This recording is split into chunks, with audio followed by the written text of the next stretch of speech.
Views and opinions expressed in this production are those of the individual and do not necessarily reflect the official policy or position of Shooters Nation or our sponsors. Information provided on this show is not a replacement for legal counsel or professional training. Listener and viewer discretion is advised. This is especially true on live shows.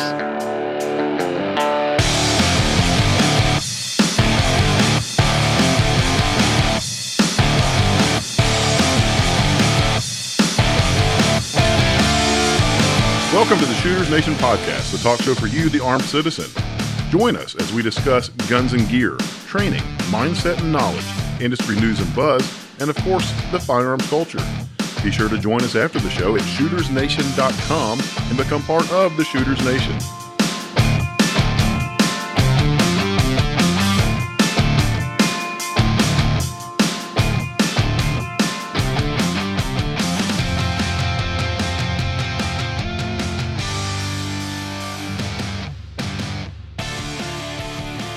Hello and welcome to the Shooters Nation podcast. I'm your host, David Yancey, and this is episode 8. Co-hosting with me tonight is Mark Lancaster of Squared Away Customs. Good evening, Mark. Good evening, everybody. Happy to be back. Happy to have you back. I apologize for not coming up with a catchy intro for you tonight. I completely slacked on that, dropped the ball, so my apologies. I'm absolutely capable without it. Okay. Well, so I guess making up for that, returning tonight as our special guest is self-defense expert and trainer Ian Strimbeck of Runenation, LLC. You all may remember Ian from episode 2. Welcome back to the show, Ian. Thrilled to be here. I appreciate you letting me back on. Trust me, it's our pleasure to have you back. You know, it's interesting. A lot of the people that have written into us since episode 2 have expressed how much they enjoyed that episode with you and had other questions that they wanted us to ask you. So I would say that it's safe to claim that you are a fan favorite. Well, that's awesome to hear. You know, at the end of the day, that's what I'm here for. I'm here to provide the best knowledge that I'm capable of to, whether it be a listener, a student, whatever it may be, somebody that is not in the all-knowing, somebody that is willing to learn. That's what it's all about. Very cool. Very cool. We definitely appreciate the humility and also just your willingness to share your expertise and knowledge with us. So thank you again for joining us. Thank you. No, absolutely.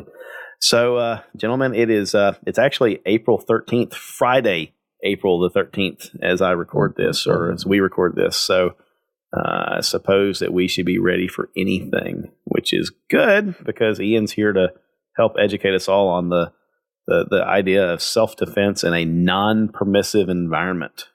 Ian, I guess, you know, rather than delay, let's get into that and let's talk a little bit about self-defense in a non-permissive environment and how a person can prepare themselves and what role in that mindset plays. Absolutely. So I guess I would, be one to, have a lot of time in that arena just because after leaving the military and, pursuing a job in the corporate sector, a lot of times I did work in environments where, unfortunately, having the concepts and ideas to be able to protect yourself just weren't readily available or were legal.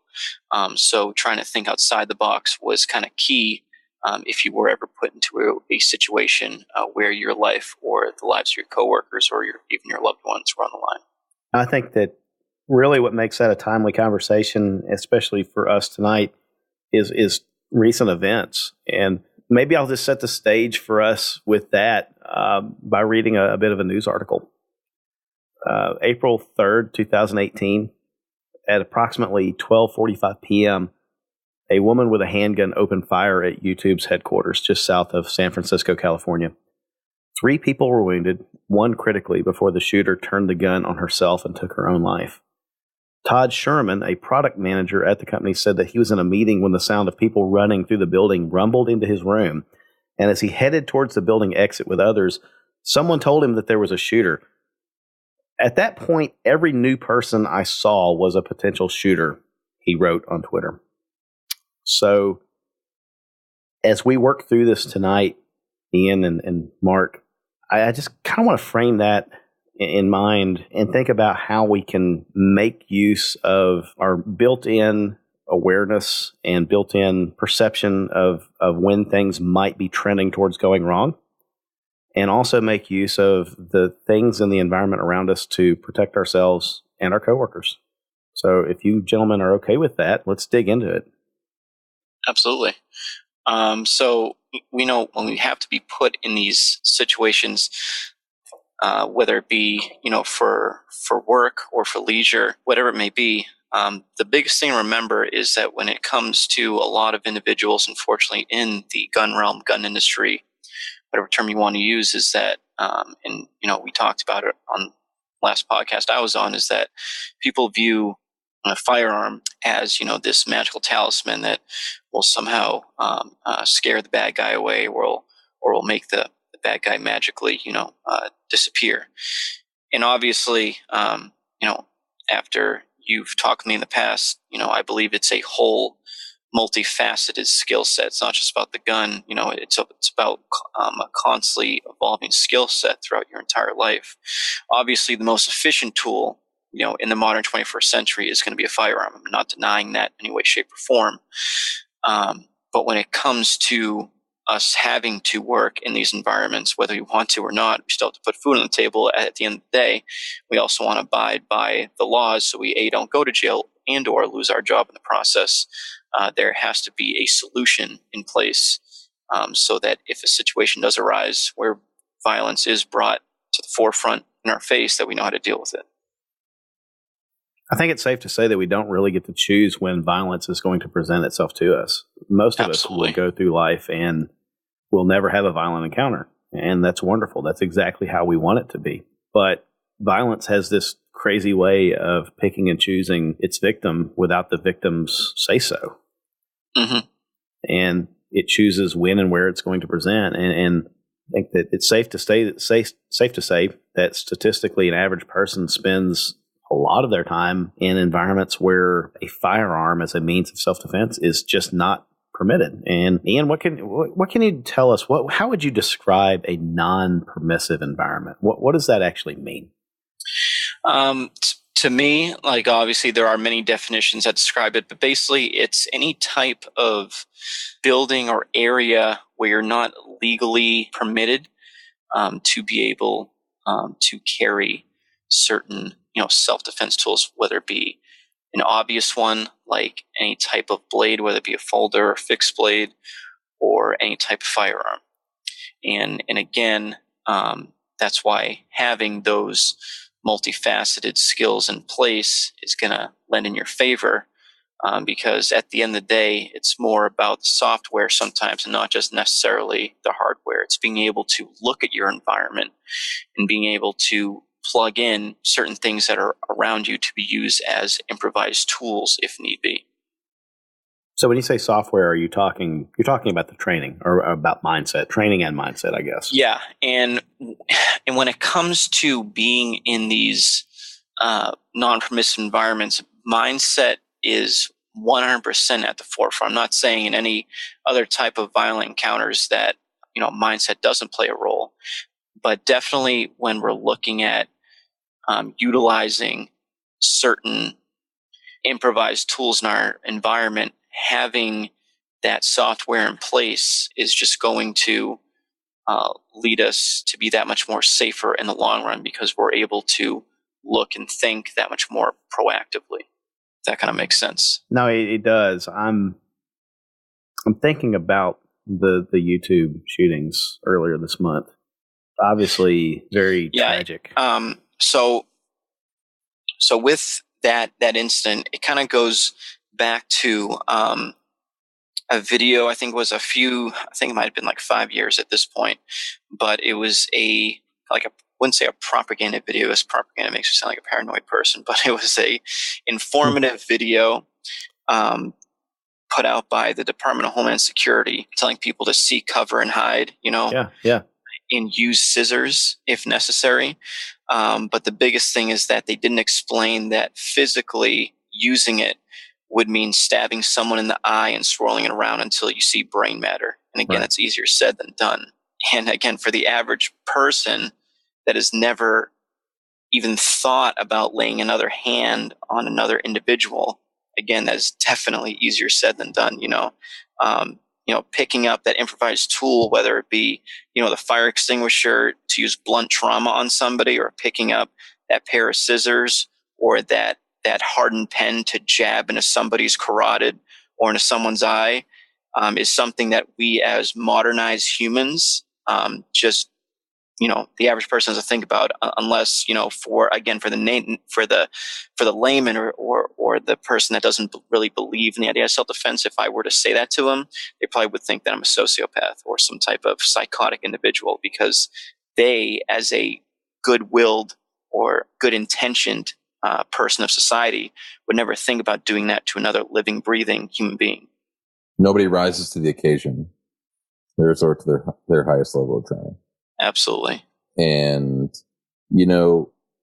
I think that there may be some slight exceptions to the rule. And I think that we talked about this a few episodes back when it came to like a school shooting situation. And, we mentioned that, these teachers are like, well, I could never use a gun, I could never use a gun and I could never shoot somebody. But I think that they're forgetting the dynamic of, in the instance that they're protecting their children. Mm-hmm. Right? Because they're not making a lot of money. They're doing it because they love the kids. They're doing it for the greater good. They're doing it to protect these children, to grow these minds, to grow these children, so on and so forth. And if something is about to harm their children, I think you'd be amazed to see what some of these teachers could do. Right. You know what I mean? And I think that may be the slight exception to the rule, but at the end of the day, I think it's absolutely nobody's rising to the occasion. You result to your highest level of training.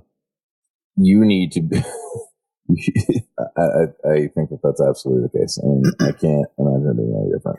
Well, as you said that, Mark, I was thinking to myself, self-defense is a dirty business. And that's one of the things that I think a lot of people maybe don't give a whole lot of thought to when they consider carrying even a handgun for their self-protection. Absolutely.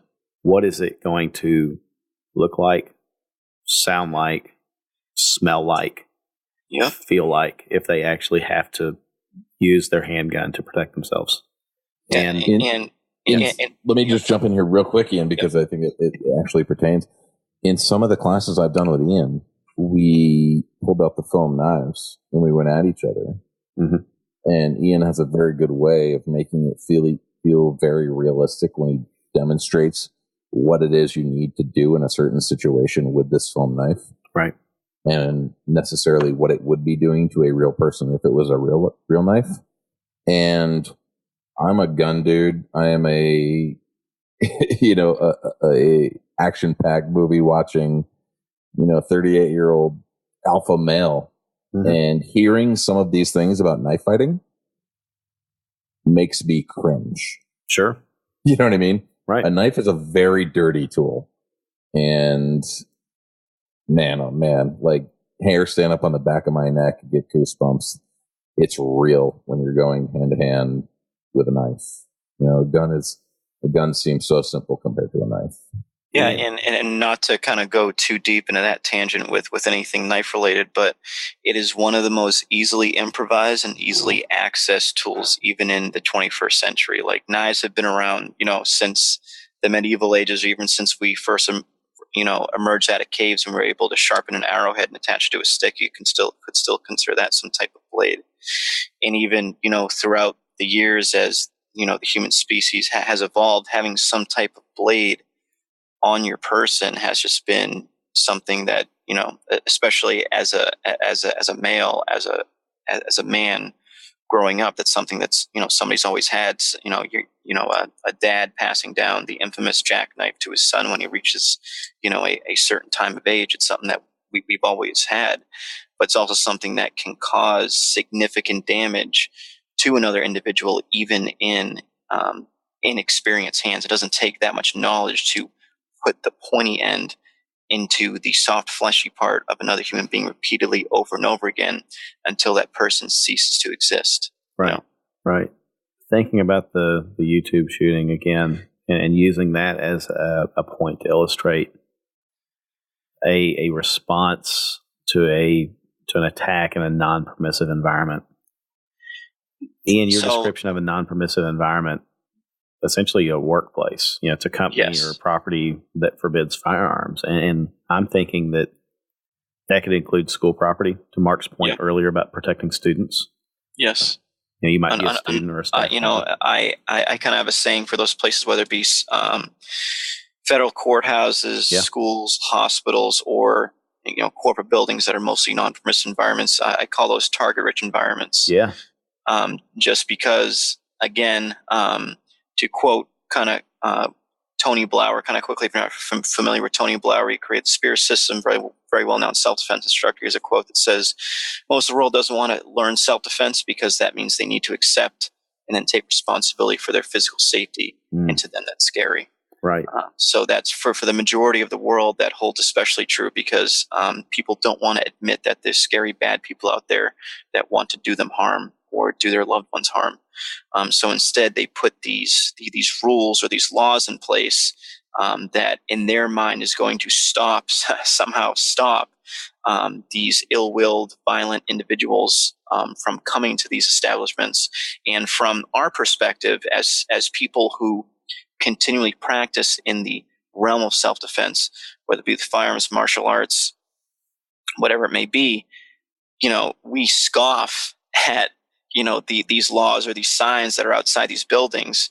But the reality of it is that we're the taboo individuals. We're the ones that are strange to them. Right. Because again, people that aren't well referenced in this realm think that a simple sign or a law is going to stop an ill-willed or a violent individual from doing harm to them or those that they love.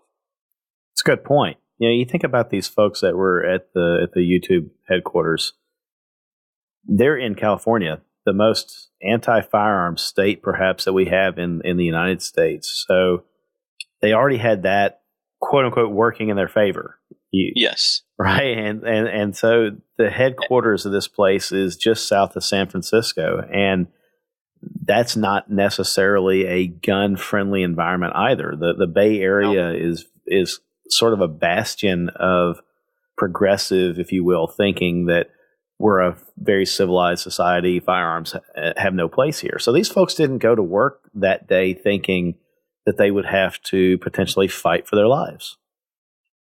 No, as you were talking about before the show started, that it's literally the definition of a non-permissive environment. Like, not only is it in California itself, which again, I'm not going to lump all California into it, because from the individuals that I've talked to in my travels that do live in Northern California, they do claim it's like a completely different state. Like, everyone's farmers out there.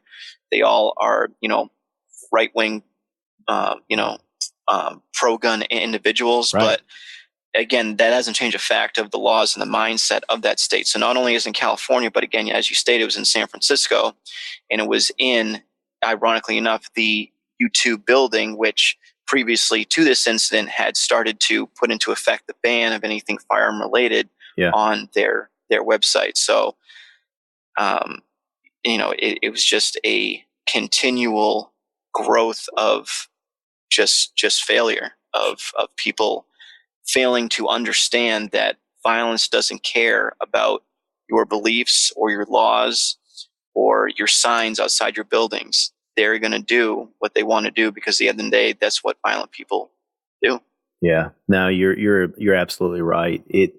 Violence just simply doesn't care about our politics or our belief systems or our values. It finds the victim and then it initiates that cycle that we either choose to fight to survive, or we surrender ourselves to chance and we hope for the best. And I guess if I had to provide a summary or a goal for our discussion tonight, I would ask that we try to equip our listeners with the former of the two, a means and a mindset and some mind fuel, if you will, for how they can look around their environment when they're in these non-permissive settings, for tools that they can use to protect themselves.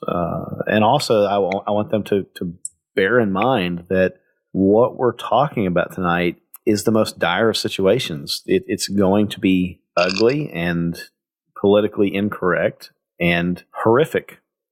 But at the end of the day, in a situation like this, it's either you or them, which is pretty heavy. And before we scoot into that, not to go off on a huge tangent here, just to make mention, like, there's California and there's Massachusetts, two of arguably the most gun restricted states in our country. Yeah. Mm-hmm. And the two most recent shootings that we've seen in the mainstream media have been in California, and bless Sean Gannon, the officer that was shot in the head yesterday in Massachusetts.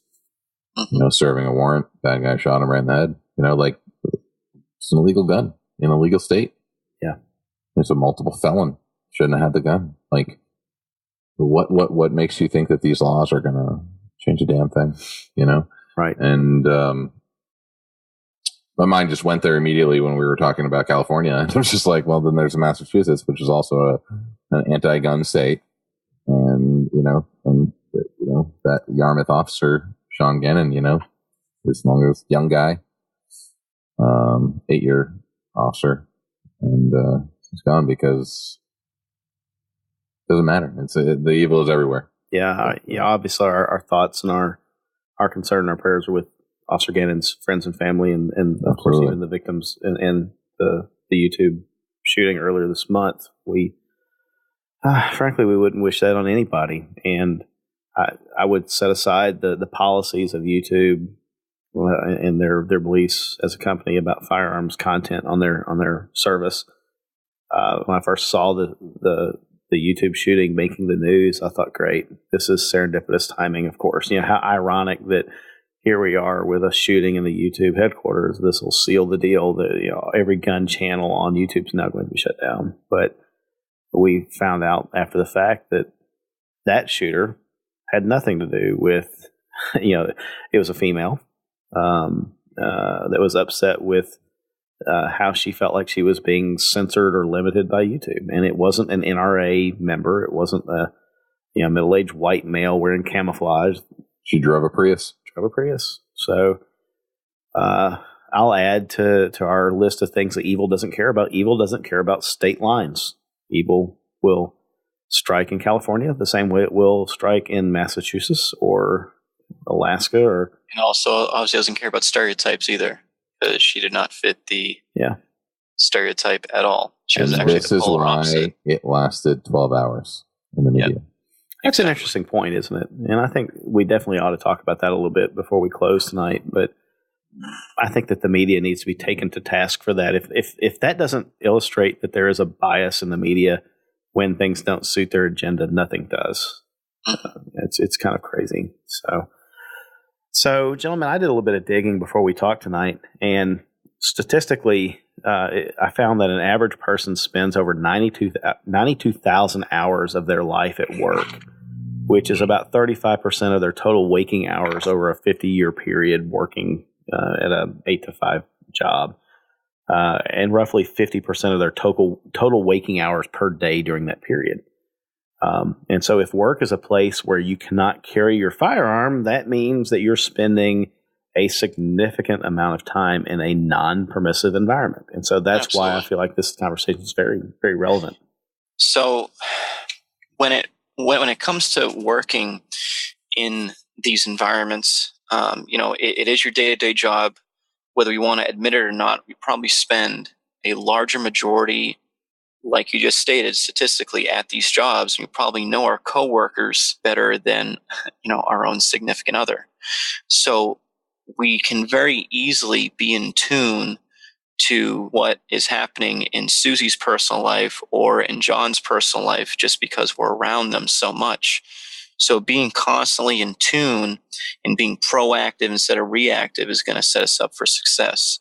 So what I mean specifically by that is, not to constantly be paranoid that the next shooting is going to happen at your workplace, at your corporate space, but just to have a general overall awareness of what's going in and around your workspace, your cubicle, your team, whatever it may be, again, is going to set you up for success. Again, and that's not the cool thing to do. It's not really tactical. Again, this is the software portion that I was hitting on before. It's just having a general understanding and being in tune with the people that you're around so much, to a point where if you know that so and so on the other team, had got let go for less than desirable reasons, and you already knew that he was already kind of a nutcase because you went out with them to a work party last Christmas, and he had too many drinks and he got violent,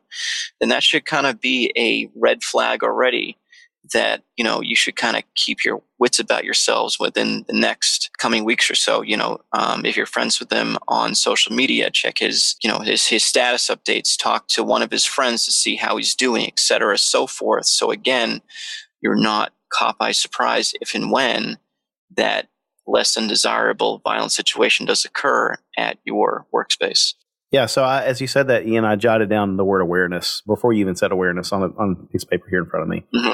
Thinking about just outlining bullet points, what should our listeners be mentally or even physically jotting down on paper as we walk through this? So first point, awareness. Be aware of what's going on around you. Be aware of what's happening in your coworkers' lives and in the workplace environment, if you will, especially like you said, if somebody were released from the job and you knew already that person, he or she, was prone to outbursts of anger, watch their social media to see what are they talking about. Are they still fuming about it? Or are they actually stating, people are going to regret this, quote unquote, whatever?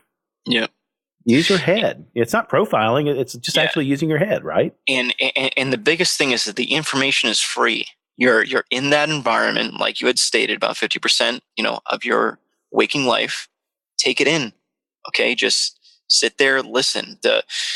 Probably one of the, and again, I think I remember talking about this in the last episode, but the biggest thing in the security jobs that I had here while in the United States, it helped me develop the infamous people watching. Right. And again, people can laugh and scoff at that term, but it really comes into play to being able to sit there and being able to profile and watch individuals, and to a point where you've done it long enough where you know what that person's going to do next, or just to understand the dynamics of the situation without having to do follow-on research, because you already know, because you've done the visualization and the processing long enough.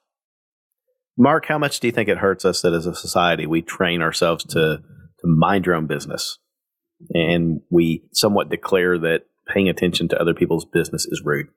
I mean, I think that it's becoming so much more prominent, and you can see it. And I stopped at Starbucks with my daughter this morning, bring Anna to school to grab myself coffee, and I kid you not, the girl was walking across the parking lot in her skirt and walked right into a waist-high railing because her face was in her phone. No idea. She was just crossing the parking lot. She had no idea what was going on. Her mind's in the clouds. She's not paying any attention. And, it's like, and at the grocery store 2 days before, I'm able to, in a 45-minute session in the grocery stores, I bet I can pick out 45 people that are absolutely oblivious to what is going on around them. And it's scary. It's freaking scary, because it comes down to entitlements, right? There's so many people out there that just assume they're safe because they deserve it. Yeah, and this kind of goes with something else I want to bring up tonight. So I'm sure that most of our viewers, as well as possibly yourselves, have known or heard of the infamous Gary Vaynerchuk, or Gary V, as he goes, as he's a motivational speaker, entrepreneur, has his own podcast, puts out a lot of good information. A lot of people hate him because he calls people out on their nonsense, and people don't like that. Right. But he is a very successful individual. He started from nothing. Yeah. And he mentioned something, I think, what I was listening to today, or yesterday, I think it was, where he came from a not a country that doesn't exist anymore from the socialistic Russia, from USSR back in the day. His family immigrated over here, so he kind of saw the negative impact of living in such a horrible society. And he's, kind of commented that we are, regardless of the political climate, of the war overseas, whatever it is, we are literally living in the greatest generation when it comes to technology and all the advancements and everything that we have in front of us. But what it hasn't given us is we've had about 50 years or so, at least, of prosperity. And we've, as a society as a whole, I'm not saying everybody, but as a majority, we've absolutely, forgotten what it's, meant to have hardships, to, deal with an overall negative impact in our lives. And we take things for granted to a point now.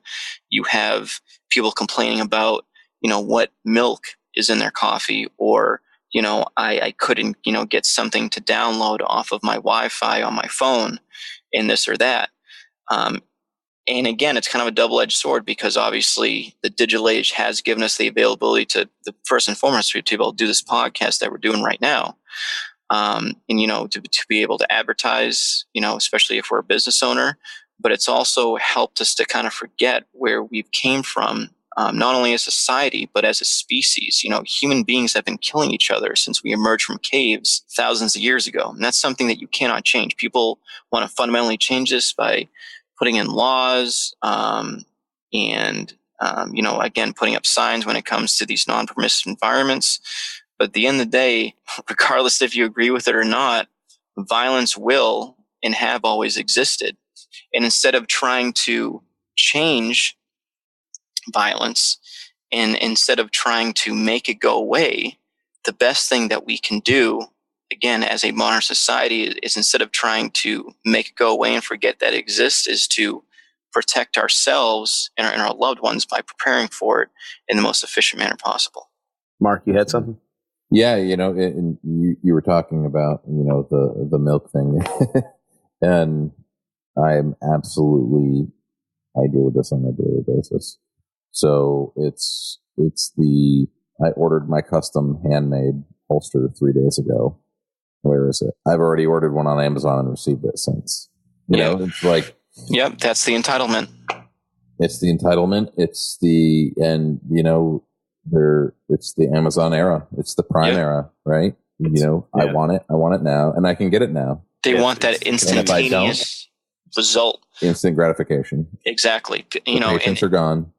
And, man, we can really go off on tangents with this. Yeah. But, it goes off into a customer service standpoint too, because, so many people will have one slight issue, and I'll get this email that is just filled with 30 seconds of hate and anger, and cancel my order, refund me, or I'm reporting you to the Better Business Bureau. It's like, I'm sorry, we made it in Coyote Brown rather than chocolate brown. Our error, will resolve it, make you another one right now, and ship it out immediately. And it's like, wow, that was amazing customer service. I'm really sorry about everything I said. That's really not much of a tangent. Yeah, I know you think it is. And I'll tell you, I embrace tangents because they really bring us to some of the best conversation in this podcast. Yep. But you mentioned that customer dissatisfaction inspires a diatribe of hate towards you about this thing. And so I want to step back to what Ian had said a moment ago. Ian, we haven't yet posted the episode previous to this on the different podcasting sources and such yet, but we talked about the fact that easy times beget soft men, soft people. Yes. Yep. And then soft people beget hard times, and then hard times beget hard, tough people, et cetera. And it's a cycle. And so as a society, I think that we really are to the point right now where by and large, in this country, we don't have to deal with violence on a widely publicized scale very often. It happens, in these regrettable situations, but not very often, right? Yeah, even though the social media or the news portrays it differently. Yeah. Overall, I mean, America really is one of the safest countries. Sure. So for the average person that would say that, why would I need to train in self-defense? Why would I need to own a gun? Why would I need to understand how to deal with violent criminal actors? Right. the reality of it is these people don't care about your beliefs. Yeah. All they care about is getting to their end goal, whether it be taking your money, whether it be taking your car, your jewelry, or ultimately your life. Yeah. Henceforth, with the recent shooting of that law enforcement officer in Mass, or that obviously what we're mainly talking about is that shooting at the YouTube facility, in California. Yeah. Jared Reston was a pair of jeans. Yes. Right. Yeah, It was over a pair of jeans. And again, these individuals don't care about what you believe or what you hold true in your heart. At the end of the day, violence is going to do what it has been doing for thousands of years. Right. What you can do in the meantime is prepare for it as accordingly. Well, I would even classify that as saying that it's the predator is doing now what the predator has always done, and that is to prey upon the weak and prey upon the soft target. The interesting thing about violence in the media is that we hear what the media wants us to hear, and whether or not you believe the media has an agenda, and I don't want to go too far off on this one, but the media does, and they even at a very base level, their agenda is driven by advertising dollars, and good, big, sensational stories sell advertising. They draw eyeballs in, they draw ears in, they draw in an audience, and that sells advertising to their advertisers. So it's to the media's best interest to find the big stories and hype them up and sell them, because it keeps us glued to our TVs, our radios, and the internet. There is a lot of violence that happens every day in the United States, even though, thank God, we are a fairly safe nation. There's individual violence that happens daily. It's the road rage incident. It's the mugging at the ATM. It's the shoplifting at the mall. To your point, Mark, Jared Reston, police officer in Jacksonville, Florida, was shot by a shoplifter who was stealing a pair of jeans. And 60 deaths last weekend in Chicago. Right, exactly. Chicago. That gets brushed under the rug because it doesn't sell. So doesn't fit the agenda. If you're listening to this episode tonight and you're thinking, this has no applicability to me in my life, first of all, I would say that you need to just thank God or whatever higher power you believe in that is the case so far for you. And I hope with the most sincerity that I can muster that trend continues for you, and that you never have to think about a violent encounter in your life or having to fight for your life. But the stories that the media doesn't cover, unless it's your local news affiliate, far outnumber the YouTube shootings and the Stoneman Douglas school shootings and such. And they involve a predator and a prey, and that person could be your coworker, your friend, your neighbor, could be you. And that's why I hope you do listen to this. Not to interrupt, David, but to bring this podcast right to task, and a really great option to talk to Ian about this. Yeah. In a real world situation that I've encountered. My wife works at one of the biggest health systems in New England, Dartmouth Hitchcock Medical Center. About 4 months ago, a guy walked in with a duffel bag, walked up to ICU, walked into a room, pulled out a gun, shot a woman in the face. The hospital went on lockdown. The gunman was wandering around the hospital. Popped up right on her computer screen that it was a code, I think it was called Code Silver, which they're all trained on. I obviously don't know because I don't work there, but it pops up on every computer screen, Code Silver, and you're supposed to hide under your desk. Shelter in place or whatever the Shelter term in place. Yeah. Pray for the best. Cross your fingers and don't go baa like a sheep. Right. Like what, and I think this is key for our listeners. Ian, what do you tell your wife to do in this situation? So if I can, let's hold on that, because I think we're close to a point where we ought to take a bit of a break. But I do want to come straight back and talk about that. So if the first bullet point on our notepad tonight is about awareness, Ian, what would you say the next bullet point is in just a few words? And then we'll dig into it as soon as we come back. If awareness has failed you and that individual has gotten into the facility and has obviously made the choice to bring violence, regardless of if you are going to let your ego get involved or not, The ultimate best situation is if you can leave safely and get out of there. That is the best situation. Again, that doesn't sit very well with a lot of quote unquote alpha male individuals or individuals that do believe, in the right to self-defense and all of that. And again, you can believe in those rights to self-defense all day, but doesn't mean anything is if you believe in it still with a gunshot wound in your chest when you're bleeding out on the floor. Because again, you didn't have the tools readily available to you and you thought that you could be the hero. If you again can leave and get out of there safely and be a better witness to the individuals that are on scene, the officials, law enforcement officials, the people that are on the scene to take care of it, because that is their job, then that would be the best case scenario. And I remember Jason had mentioned that in one of the recent podcasts about if you can leave, you'd be a better witness than anything else than, being a person bleeding out on the floor trying to be a hero. Okay. So how about if we say that the next bullet point is reaction? Yes. If we have awareness, then the next step would be reaction to an event. Yes. Okay, cool. Well, gentlemen, if you're okay with it, let's take a break and we'll be right back and we will continue that conversation, picking up with how to react. And Ian, I think that's really where I'm excited to hear about mindset and improvised tools to protect yourself. Absolutely. Very cool. All right. Folks, we'll be right back with you. Stick around.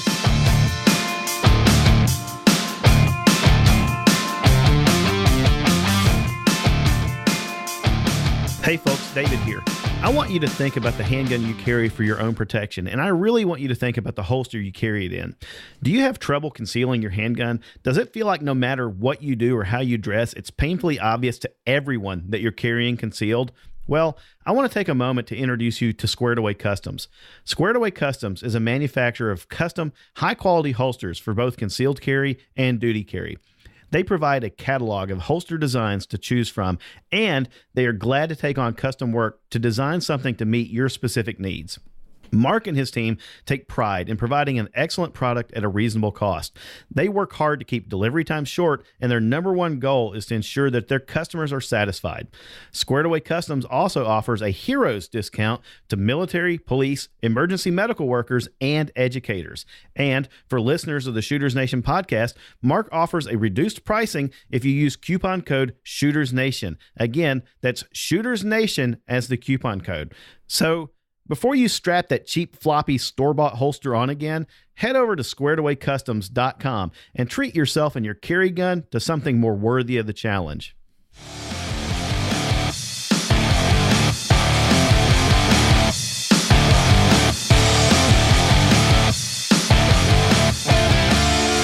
Hey everybody, welcome back to the Shooters Nation podcast. This is David, and I'm here again with Mark Lancaster from Squared Away Customs and Ian Strimbeck from Runenation. And tonight we're talking about protecting yourself in a non-permissive environment. So I just want to set the stage again for the second part of this conversation. A non-permissive environment, the definition of that is really basically it's any place where you might find yourself where legally or other restrictions are at play that prevent you from carrying your normal firearm for your self-defense. And so it's probably instrumental for us to think about how many times in the course of a normal week we might find ourselves in a non-permissive environment or an NPE. Examples of that might be at work if your company or the property on which it's located forbids firearms. It might be school property as a student or a staff member if you're just passing through. Could be government property as posted, and I'll just go ahead and say that laws differ for state, federal, and local government property, so you need to be just cognizant of what the laws are, of course. Government-funded transit, if you take the bus or the train or anything like that in your daily commute, you might be in a non-permissive environment where a gun's not allowed. Certain times of the year, voting locations, polling booth locations, things like that, non-permissive. Airports, not only just flying on an airplane, obviously you're not going to get your gun on there unless you're a federal air marshal or a commissioned law enforcement officer. But airports, in some cases, strictly only beyond the security checkpoints. But in other cases, it may mean that all property on the airport's premises are off limits.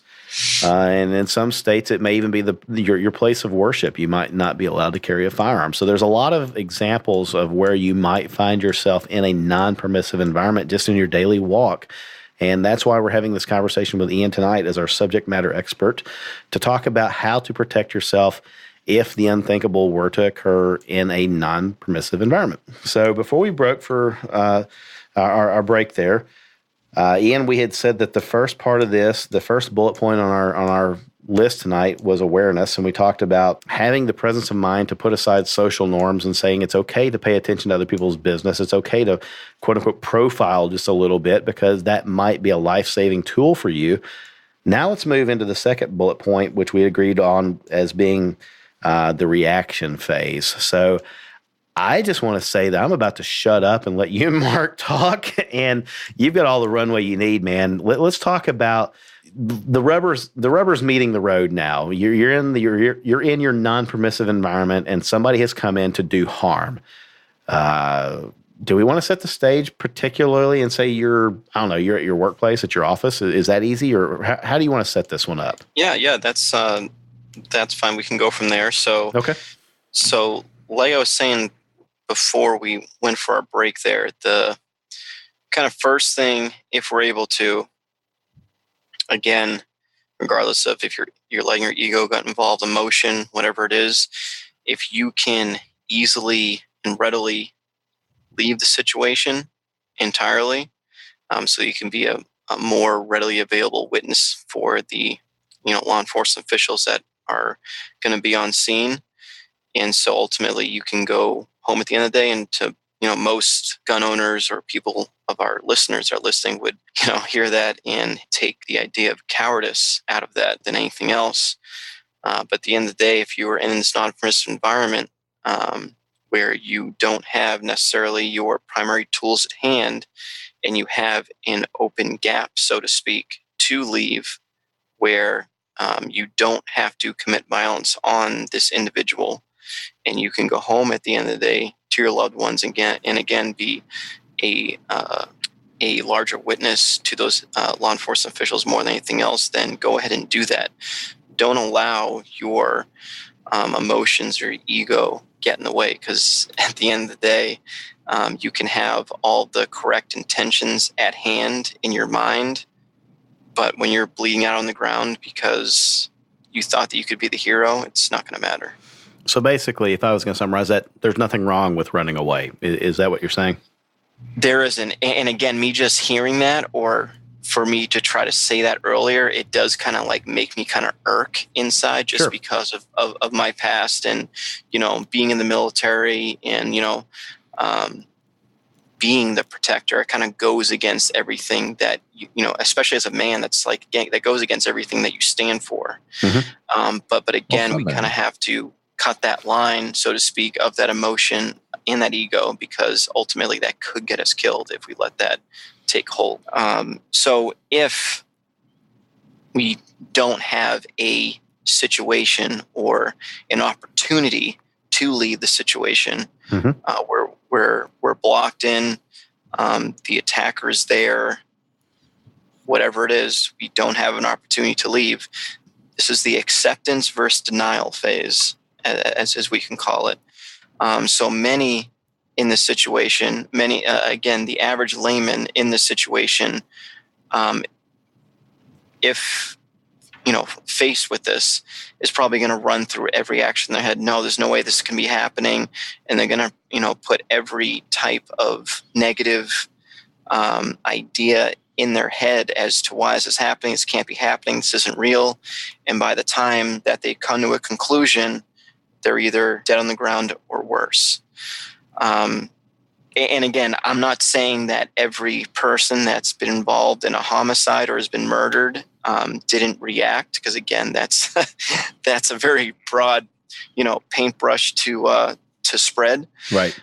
But what I am saying is that people who don't want to admit that evil exists in our society are the first ones to, should I say, are very easily the ones that want to deny that it's even happening, even in that moment. Well, you hear that in the news a lot, that a survivor of a violent encounter, it's not uncommon for them to say, I couldn't believe that it was happening. Yeah. And it's not that they couldn't believe, it's that they didn't want to believe. Good point. Denial. What? It's denial. Yeah, absolutely. And, we can kind of even relate it on a significantly smaller standpoint, against like comparing apples to oranges. But I say the same thing to my kids sometimes when they say I can't. I'm like, there's no such thing as can't. It's just that you don't want to. And that can go anywhere in life, whether it be in your business, whether it be in fitness, whether it be in shooting. It's not that you can't go to that shooting class. It's not that you can't lift that weight. It's not that you can't get on the mats. It's not that you can't get better in your business, that you don't want to because it's difficult, because it's hard. And the same thing can be said for this. It's not that you can't believe that this violence is happening. It's that you don't want to, because again, if we are admitting that it's happening, it means that we have failed to take responsibility for our own safety. And that's something that we as humans don't want to do. Every time there's a large shooting or a truck incident or a pressure cooker incident or a situation like this, I've thrown up a post quite a few times, and it's very simple. And I say, every victim from yesterday at one point in time said that it would never happen to them. Sure. It just runs so contrary to our normal lives. Again, we live in a country that thankfully is a fairly safe, insulated country from violence. Other countries, they deal with violence on a far more regular basis, even individual violence. You don't have to look to a third world nation even. You can look at a very first world country like Brazil, where individual violence and muggings and attacks and things like that are very common. Absolutely. Yeah, that's a commonplace. People walk around with machetes. Yeah. People getting into gunfights in a country where firearm possession is non-existent or very few at all. Right. Or even now recently, I'm sure that you all have heard it, as well as same with our listeners have heard on the news in the UK and in the Great Britain, how this campaign about turning your knives in, which again, me just saying that just kind of makes me laugh, because I just think it's ridiculous about how they think that by having these drop boxes throughout the city, that people are just going to, drop their knives in, and it's somehow going to magically make their country that much more safer. Right. Well, it's much like gun bannings, if you will. The people that adhere to laws are the law abiding, and so it's like the padlock on your garage or on your storage unit or what have you. A padlock keeps an honest person honest. A drop box keeps an honest, law abiding citizen law abiding. They turn in their gun, they turn in their knife, but the predator, the criminal, isn't about to, and never has been, never will be. Yeah, and that happened. I watched a documentary a couple years ago about in the early 90s in Australia. They went through that whole gun banning thing, and they said if you don't turn them in, you're going to be considered a criminal. So obviously, law-abiding citizens in Australia turned them in. They were all destroyed. And then guess what happened in that country magically? For the first time ever in that country, what happened? They had these things called home invasions. For the first time ever in their country. Imagine that. Criminals taking the advantage of them knowing that these citizens do not have a means to protect themselves. Is that sarcasm, Ian? Possibly, absolutely. So to draw us back on into our subject matter, Ian, let's just say that you're in an office space. Yes. You're Ian Strimbeck. You are a clerical office worker for Acme Incorporated, and you're at your desk, and an active shooter situation were to break out, and your first inclination is, I don't have to be here, so I'm going to try to find a way out of here. That way, I'm not part of the problem. Let's call it a falling. You're falling back. You're not running away. You're falling back. You're regrouping, right? And that doesn't work out. You're not able to escape, and now you're cornered. And this active shooter is in your immediate area. You're in a workplace. You're looking at your desk. What are some things that you're thinking about using to deal with this situation? Well, the first thing that we want to look for is if there's first and foremost any type of solid object in our general vicinity that we could use as some form of an improvised tool to either cause blunt trauma to this adversary, whether it be, again, a fire extinguisher, whether it be, even something to just cause them to flinch, to avert their eyes, so that you have a momentary hot cup of coffee or a secondary moment of advantage to advance on them and get to a more dominant position. That's what we're looking for. Okay. Again, hot cup of coffee, a whole, encyclopedia of books, a chair, something that will cause them a momentary flinch, so to speak, so that you can possibly, as to go back to the first thing, to evade, to get out of there. Yeah. Or if you can't, to at least advance on them and get to a more dominant position on them.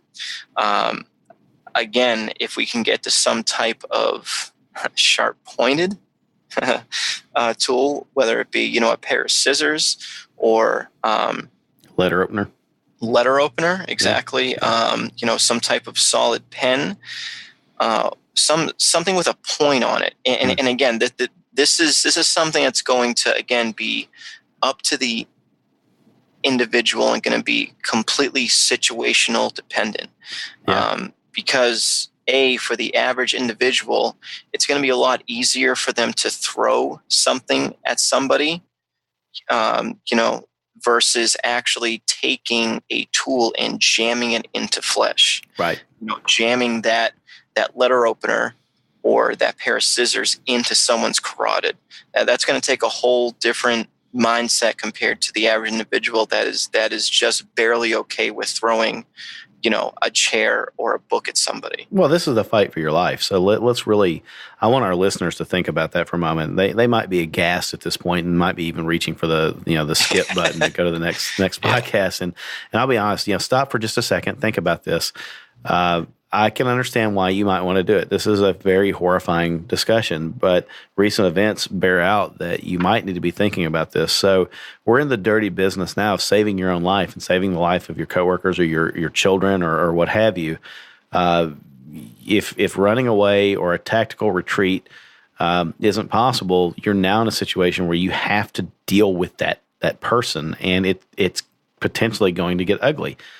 I was thinking about, a lot of companies hand out those, big heavy glass or heavy crystal, 5-year on the job awards. It's a ugly trophy that is stupid looking, some piece of glass modern art. And I bet that thing's a good bludgeoning weapon if I have to, go to work and deal with a guy who's trying to kill me and my coworkers.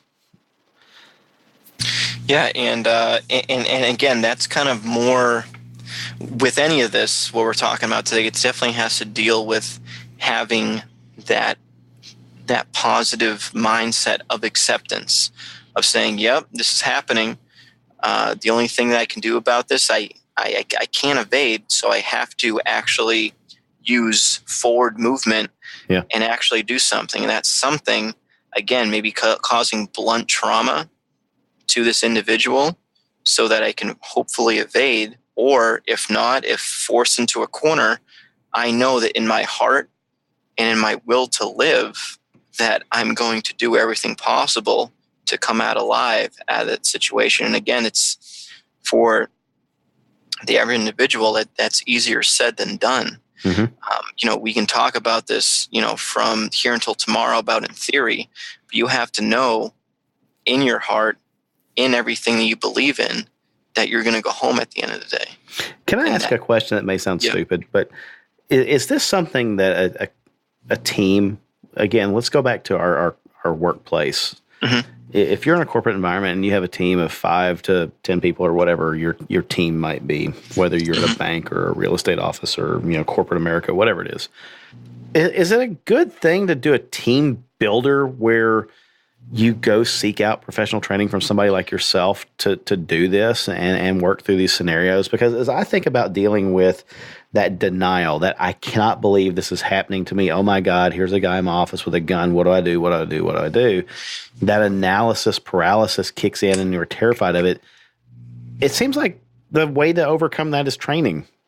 Yeah, and again, this is kind of a perfect segue because I was going to bring it up a little bit, but a colleague of mine in the self-defense sector, his name is Aaron Giannetti. He owns an Endeavor Defense out of the Ohio area, I think out of Columbus, I think it is. And he wrote a book recently about the active shooter situation. He actually had a video put up through BuzzFeed, ironically enough, which is a super liberal outlet, but it was a very positive video and positive spin about how to deal with an active shooter situation in a workplace. And it seems extremely simple from the outside, but it takes an entire group to get to the end solution, which would be, if you think about it, the reality of it is it's usually one person. And again, I'm not saying always, because again, I'm not a fan of absolutes, but for the most part, most of these active shooter situations in the workplace is one angry, pissed off former employee that comes in, lost his mind, has a gun, whatever it is. If you are able to get together a collective group of individuals, your team, the office that you're in, whatever it is, to quote unquote gang up on this individual and take a hold of him. Yeah. I mean, there's no way that one person with a gun is able to, hold off 10, 15 people that are pounced on him. There's just no way. But again, it has to go back to that will to live, that mindset that says that we're all in this together. We're all going to get out of here alive today.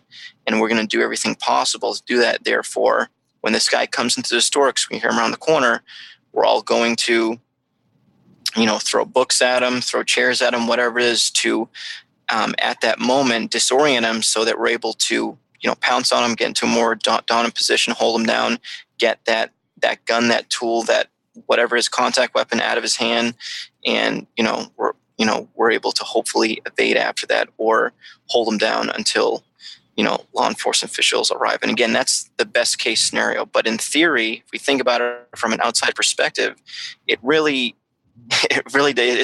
not this crazy concept to deal with. Right. It's 10 to 15 people against one armed individual. It's the fact that a majority of these people in these non-permissive environments, in these corporate workplaces, wherever it is, fail to admit that it's happening, and they don't want to get involved. And that kind of goes back to, even we think about, in day-to-day violence with the infamous, I'm sure, again, you're familiar with it as well as our listeners, but the infamous bystander effect. Mm-hmm. Yeah. I mean, it's a psychological term that's used to describe if we do see violence in the street, especially in today's modern age with technology.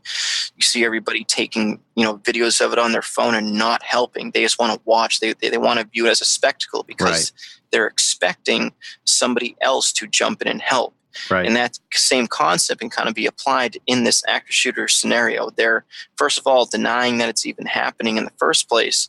And now they're hoping, and again, hope is not a solution. They're hoping that they are somebody else is going to come in and quote unquote save the day. Well, there's another dynamic to it all that I think that we're kind of overlooking, in that, what immediately came to mind is when you mentioned, like a training program for a group or a pod or a floor or a level. I don't think corporate America wants to do that because of the responsibility and reliability. If something was to go wrong, it's like, you trained you trained my daughter to do X, Y, and Z, and now she's dead. You're responsible. Mm-hmm. They feel that the safer bet is for you to be a sheep and hide underneath your desk and hope and pray and that the best works out. And at the end of the day, it feeds right into the, that I don't need to do it because somebody's going to do it for me. Mm-hmm.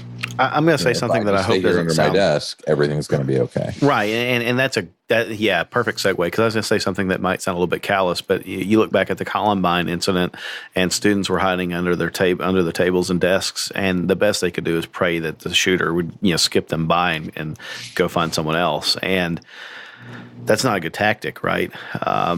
If your workplace is opposed to providing that sort of training to you, maybe you look at your coworkers, the guys or the girls, and say, hey, I got an idea. Instead of us going out and having Thirsty Thursday today, Instead of that, after work, why don't we go to XYZ gym or XYZ training facility? And when I say gym, I'm talking about a self-defense gym, a dojo or whatever.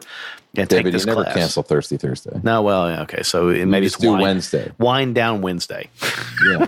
So, blow off steam Wednesday, whatever it is. Kick someone's ass Wednesday. But I think, you suggest that to your colleagues, and it's not a work sanctioned event, but you say, hey, look at current events and look at the news and look at this YouTube thing that's right here and it's timely. Maybe we skip going for mimosas after work and we go to this self-defense academy and we learn how to work together as a team to dogpile on that active shooter and kick some butt and survive. Ian, let me ask you this: is it? Yeah. Should a person just reasonably assume that if they're going to become an active participant in their own rescue that they might get hurt? I mean, is that something they should just go into that with the mindset of, look, I might get hurt, we might get a little bit bloody here, but by God, as many of us as possible are going to go home tonight. Oh, absolutely, and that's just not an active shooter scenario. That's really with anything that involves the protection of yourself or those that you love. You have to go into that situation, into that void, into that unknown situation, knowing that you may get injured. Yeah. You may get a boo-boo. You may get stabbed. You may get shot. You may get something broken in the process. But at the end of the day, you have to know that you're doing everything possible to continue the fight, to continue living another day. And, that really goes back to continually living a life full of conflict every single day in order to produce growth. And this is a quote written by an author that I hold in fairly high regard. His name is Jack Donovan, and the quote is, peace is death, conflict is life. And if we think about that, from the outside perspective, in theory, peace is a great concept. We all get along, everybody's happy. Mm-hmm. But as you talked about previously, peace over long periods of time produces weak men. And in the long run, that's going to set us up for failure. So continually putting yourself in places of conflict, in places of drudgery, of places that, where we're constantly sore, where we're constantly pushing ourselves, where we're constantly questioning why we're even doing this in the first place. That's where we're going to build and get structure to that will and that heart, that fire in our soul to continue that fight no matter what. Right. You can even simplify it even more than that, is to go into the range of shooting left-handed. Yeah. You've talked about that before about, like this is hard. Right. I'm not good at it, but if I continue to do it, I'm going to get better. Yeah, and you had mentioned that previously, is that people want to do things that they're good at. Nobody wants to do things that they suck at.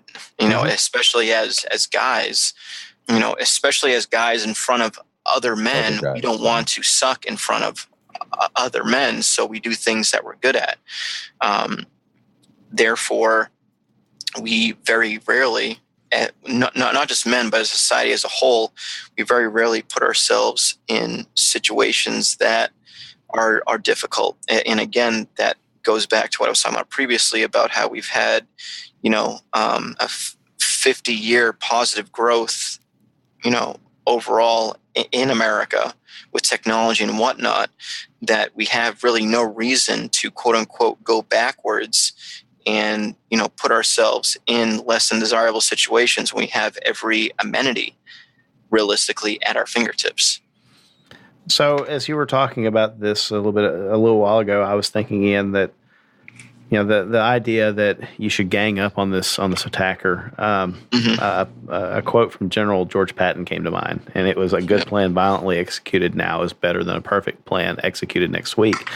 And so that idea that as a team you should just dogpile this individual and with whatever heavy object or sharp object or whatever you have at hand, you should just start laying into them to stop the situations, to stop the violence with violence of your own. Seems like that kind of is the embodiment of that. I don't know. You were a Marine. You are a Marine. I hate. I'm one of those guys. I believe once a Marine, always a Marine. I'm not going to insult you. But, so but you're a Marine. Yeah. You guys pretty well embodied the notion that you should strike with overwhelming force and violence immediately with speed that takes the attacker completely off guard, right? Yeah, the three tenets that we used when we were talking about, dealing with CQB or close quarters battle, basically dealing with moving throughout a structure, room clearing is speed, surprise, and violence action. Right. So obviously speed, moving fluidly through the various room compartments of the building. Surprise, obviously, hopefully, moving up to that structure silently, to have the upper hand, because obviously you don't want, the bad guys knowing that you're there. And then violence of action, basically using just as much violence or more than their violence that they're giving back to you in order to succeed in the goal of your task, which obviously is to bring an end the fight there. I mean, that sounds like the perfect response to an active shooter or workplace stabbing or anything else like that. Workplace violence. Bad actor comes into the building and intends to do harm. And instead of sitting around and wondering, what should we do about this? Is this really happening? Oh my God, oh my God, oh my God. Should I get on Facebook and live blog this right now? Whatever, right? You should. Yeah. You can even think of it, how corny it may sound, is the old adage of the Nike ad, just do it. Just do it. Just have a action and complete it. Yeah. There's no point, especially in that situation where somebody is in your workplace killing other people, is to think about, have like a brainstorming event. Come on, guys, let's brainstorm this. No, figure it out and end the fight. Hopefully there, right in that moment. There's no time to do a PowerPoint. Figuring out, thinking about all these what ifs. Is this happening? Is it really happening? Oh my God, I can't believe. Just go forward and do what is necessary to hopefully end that fight, so that more, of your employees, of your loved ones, of the people that you care about in that building aren't harmed or killed, any more than they already are. And going back to what you're talking about, dogpiling and, using blunt force trauma, whatever it is. And again, that's what I was talking about previously with, that's all well and good in theory.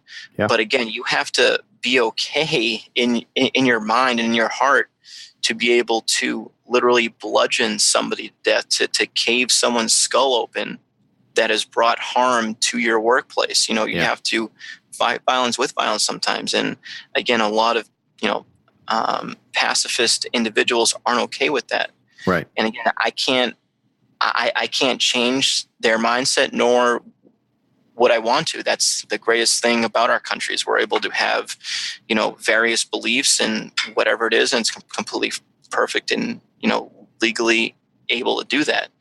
But I know in my heart what I'm going to do in that situation, and you have to as well. Yeah. And again, talking about putting that knife and that scissors into, someone's carotid or their eyeball, you have to be okay with that. In my firearms classes, you're basically putting holes in paper, cardboard all day, or sometimes steel.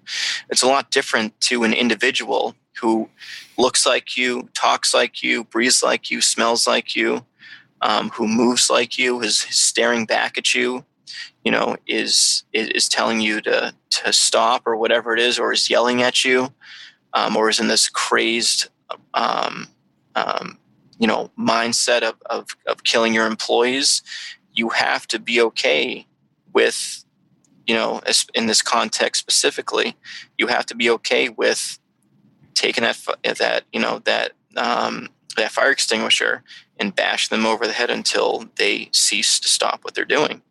And you have to be okay with hearing that skull crack, that blood leaking out onto the carpet. And again, this is all stuff we can talk about in theory, but at the end of the day, you really have to be okay and solidify with that before you even go into that situation. You have to be willing to go all in. The big thing is, I think that you're going to be way, way leaps and bounds ahead of the game. Yeah. If you're just thinking about this before. If it just goes through your mind, like the what ifs, you don't have to have an exact plan, because you know what? At the end of the day, it's probably not going to work out that way, even if it were to happen. But the fact that your mind is working that way, you're going to adapt to your situation to make it work in the training that you do have. And what the messed up thing is, or the ironic thing is, whatever you want to call it, is that, again, the quote-unquote anti-gun people, whatever term you want to use to describe people that are not within the self-defense sector, or people who don't believe in a mindset to prevail in these situations, they would call people like us that think about it beforehand as, having sociopathic tendencies to think about, what do you mean you're thinking about how to cave someone's skull in? Right. What the hell's wrong with you? Right. It's like, and you should, in reality, flip it. What's wrong with you about not thinking about your own personal safety? Right. About thinking that it'll never happen to me? About just ignoring the fact that there are, unfortunately, violent people out there. It's kind of like just shoving dirt underneath the rug. You can only do it for so long until that lump builds up and you got to trip over it and fall. How do you have that conversation with your coworkers and figure out which ones are going to be with you and which ones probably just ought to sit back and either be the watchers and they're the ones that are good witnesses for the police, or they're the ones that render first aid? I think that everybody is useful, even the ones that could never even begin to use deadly force to save their own life. They're useful if they learn how to save other people's lives with first aid and things like that. We've talked about this before, right? But how do you have the conversation to figure out who's with you and who won't be, and then have that? Yeah, and I'll say also, and I know I'm kind of scatterbrained right now, and I apologize because my mind's just racing with this, but. I would say don't apologize at all. Don't allow somebody else's, aghastness at the idea that you would be the barbarian that would use a fire extinguisher to hit somebody over the head and save lives, deter you from doing that. You have nothing to apologize for. You have nothing to explain. I would just say don't explain it. Don't even enter that conversation with those people if you can avoid it. But Ian, how do you have that conversation, or Mark, how do you have that conversation with your coworkers to figure out in a coy way, hey, if push comes to shove, are we going to roll together, or are you a shelter in place kind of guy or girl?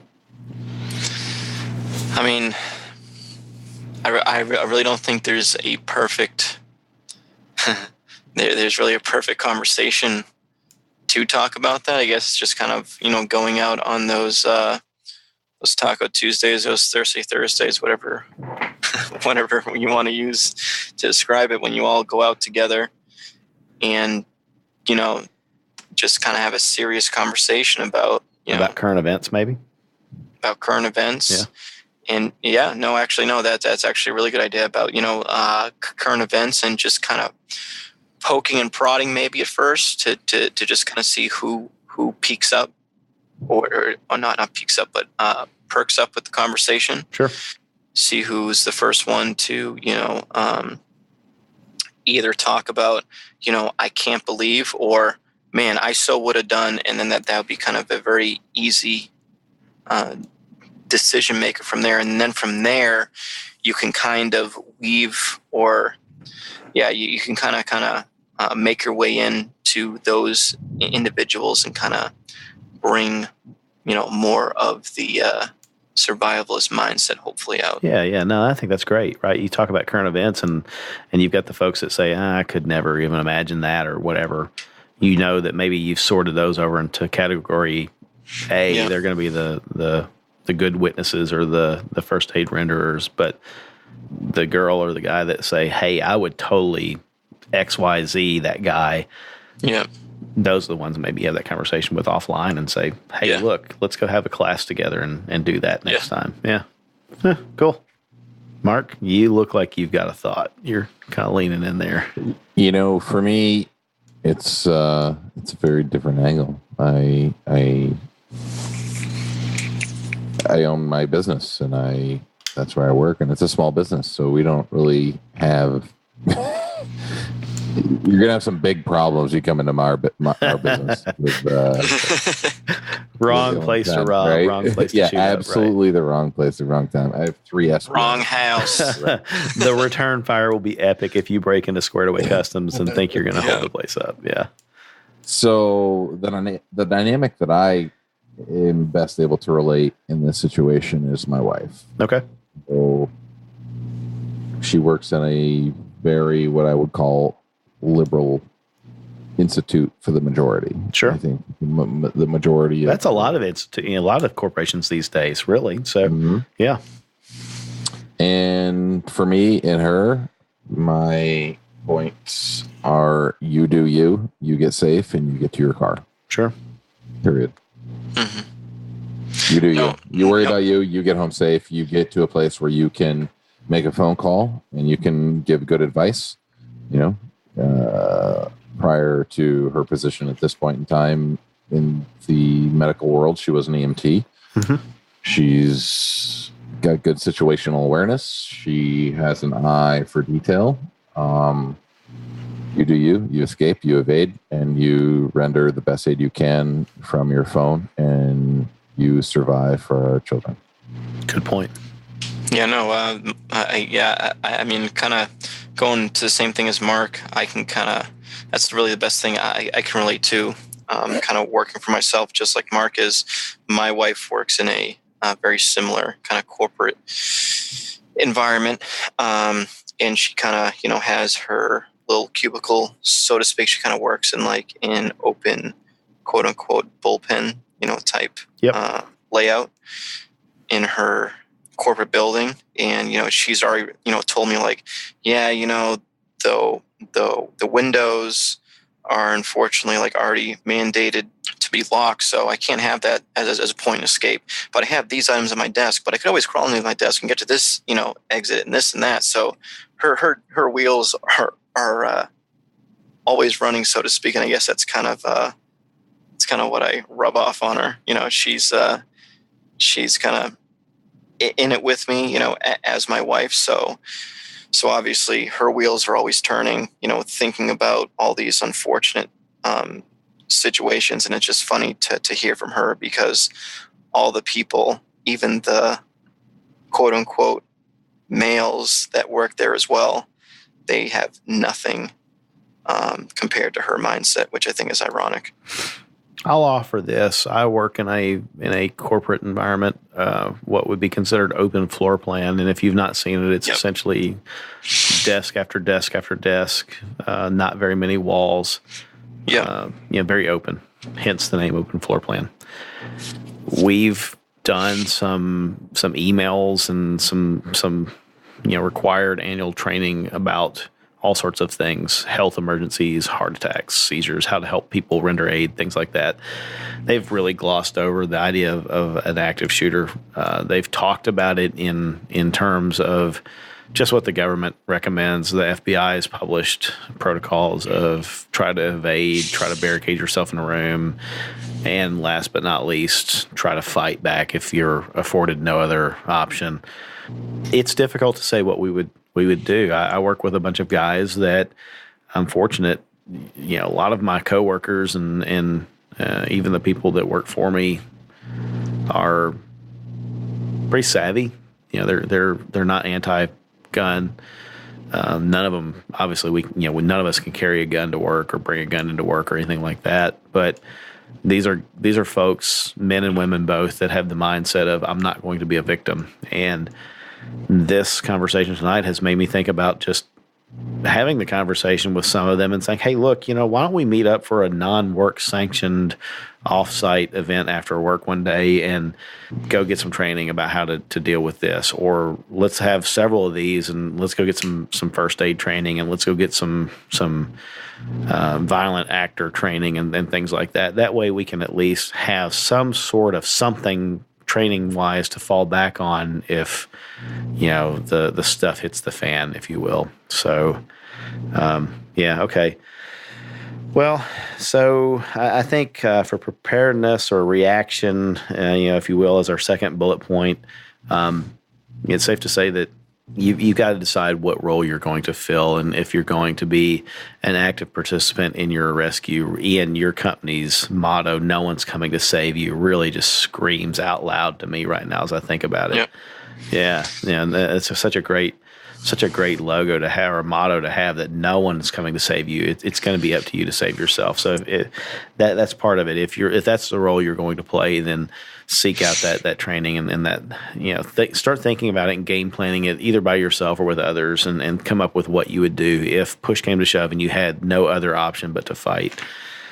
Maybe the next bullet point, if I can suggest one, would be aftermath. What to do in the aftermath of a situation like this. So here's what I kind of want to do.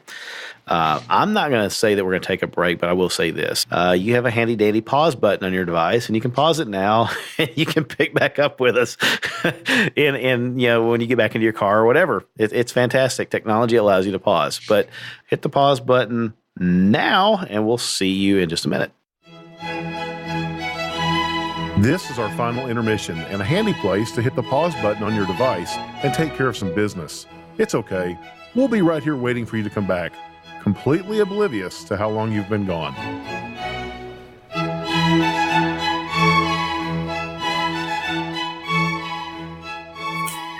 Okay, now we're back. Episode 8.2. Episode 8.2, yeah, that's perfect. So I'm not even going to re-intro, because if that was you, you don't get an intro. You complain, and you said that we need 30-minute episodes, and it ain't happening. So anyway, guys, I don't want to feel like I'm rushing through this, but I think that, Ian, you made a point earlier that every situation is going to be a little bit different, and it's hard to prescribe exacts or specifics, right? So the first bullet point being awareness, and being willing to train yourself to avoid some social norms, and not necessarily mind your own business, but pay attention to what's going around you. Second bullet point was preparedness, or I think we actually said it was reaction. Sorry, I jotted down preparedness as one of the thoughts, but there's nothing wrong with a tactical retreat or a tactical regrouping. But also just overcome your denial, work yourself through that now, and think about that, so that maybe when bad cases happen. I think the biggest thing I want to get through with this episode is just having the willingness to act. That's kind of the biggest thing that I wanted to kind of get across, which I did. Well, that's mindset, right? So do you want to talk about that for a minute before we go on to the third bullet point, mindset? Or do you think that we've nailed that one? I mean, we can kind of delve back into it a little bit, but I think I kind of hit on it, for the most part, which is just continually refining, defining, and growing that unbreakable will through continually placing yourself in places of conflict. Even if it's getting up early every morning because you hate getting up early in the morning, doing something that you hate every day, putting yourself in those, even if it's insignificant places of conflict, just to make yourself, your will, just that much stronger. Like, I know Mark jokes about it, saying that, he's got to get up early at 3 a.m. It's like, I don't enjoy getting up at 3 a.m. I would much rather sleep in. But, at the end of the day, I'm doing it just to make myself that much harder to kill. I got basically. You. Yeah. Even for something as even getting on that rower in the morning, even though that you fucking hate rowing, even I hate rowing, right? But just to do it, in the end, to make your will that much more, hard and difficult, because no one's going to win a fight by being soft and weak. I can tell you that right now. Now, I think there's a certain there's a very admirable quality to, and a very useful practicality to, forcing yourself to do something uncomfortable on a regular basis. Absolutely. And we've kind of evolved from a species originally that went out across barren tundra to hunt mammoths with spears. And now we're complaining about, again, what milk is in our coffee, or, why my Wi-Fi ran out, or I can't believe you said that word to me. It's just crazy the extremes that we've come to in only, a couple thousand years. Yeah, very fair point. We've become comfortable because of the technological advances that we have. And that's not to say that those aren't nice, but No, we've forgotten how to endure hardship. absolutely. Yeah. Okay. Well, so mindset is probably the most important tool of this whole thing. Everything else around you is material, I would assume. The stapler or the letter opener or the whatever it is that you pick up the fire extinguisher to actually use as the implement. That is an extension of your mindset and your will to say, today's not the day that I'm going to die. Yep. Yeah. Absolutely. It's looking at things that you would never normally think to utilize to impact somebody's health negatively. I guess it's the kind of PR way of saying I'm going to do injure to you. Yeah. Or maybe you have, if you've been stuck in a really long meeting that you wanted to end, Yes, maybe you've thought about it. But, yeah. Looking at things and going, I guess, against what the instructions tell you what it's originally designed for. Yeah. I.e. the stapler. Stapler is originally designed to obviously staple two pieces of paper together. But in a pinch, it is solid, it does have an edge, and it can split someone's skull open or split someone's forehead open very easily. Yeah. It doesn't take that much ingenuity to do harm to another human being. What it comes down to is having the willingness to be able to do it. I'd say if push comes to shove, your knees, your elbows, your fingers, the side of your hand, your forehead, whatever, Absolutely, you but could be a weapon. Yeah. Again, that is going to take a lot of, forward action on that individual to actually put their hands, that they have never probably done something violent to another individual, put their hands on somebody and gouge their eyes, or to, headbutt them, to break their nose, right, or to throw that elbow to, split their lip open, or to break their face open. That is going to take a lot of what I consider, the action or the will to act to be able to do it. Because again, we can talk about this, like I said previously, all for days in theory, but what it comes down to is actually talking about the theory and actually having forward movement and make it actually into action. Yeah. Okay. Well, so moving into the territory of aftermath, our third bullet point, and then after this, I want to get into some questions that our listeners have supplied to us in advance of the episode tonight. But aftermath, I had thought about some things like first aid, cooperation and response with the police, providing details, what happened, etc. And also maybe the one thing that nobody really thinks about, but the media. The media, if you have an active shooter environment or active shooter situation in your work environment, the media is going to be there like moths to a lamp, right? So what can you offer on any of those things? First aid, police response, or media response? So I'll be kind of brief on this whole topic as a whole, because, I'm definitely, I'm not, an EMT or, a paramedic, nor, am I a corpsman, from the military, and I'm definitely not a lawyer, so I can't really give any legal advice, or nor would I want to. But when it comes to any type of first aid, whether we're talking about an active shooter or whether we're talking about anything in regards to the context of self-defense, I feel like in the past 5 years or so, it's definitely come more to the forefront in the self-defense world, which I'm definitely thankful for. But self-defense is, I would say, as important or even more important than actually learning gun skills. And again, that a lot of people, all your listeners, are probably going to choke on their water right now driving the car in their office. But, right.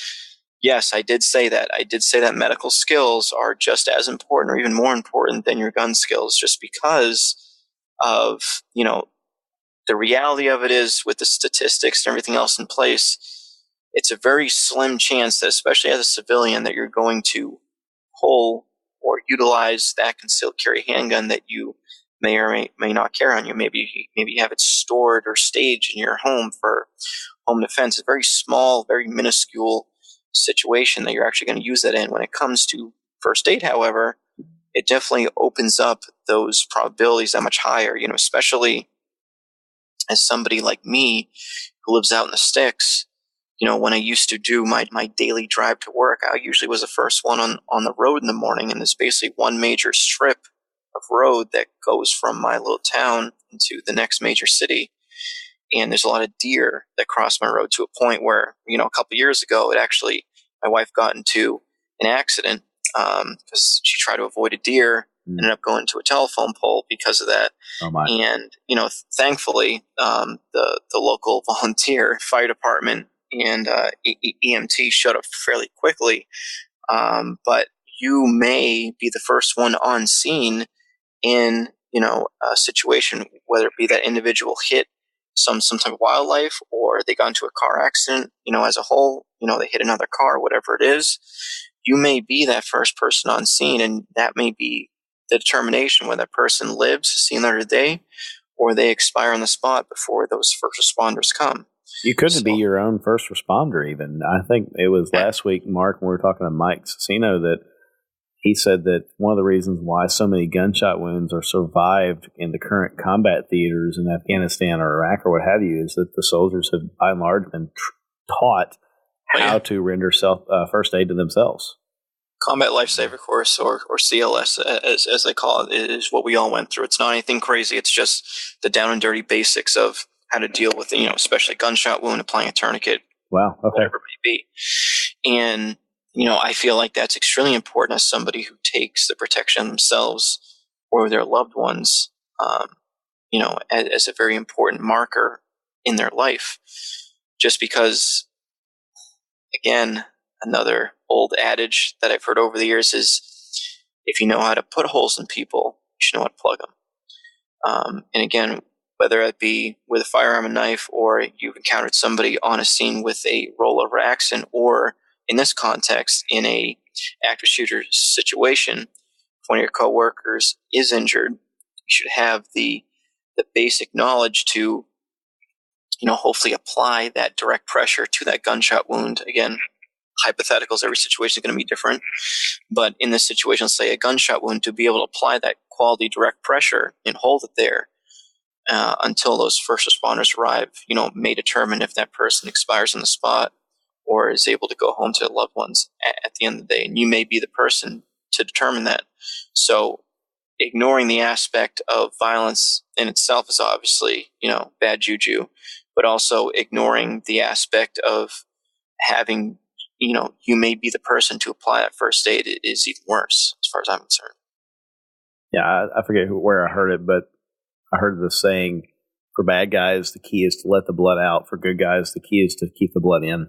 And if you keep those two things in mind in your training, I would think that you're doing pretty good for yourself as far as preparedness goes.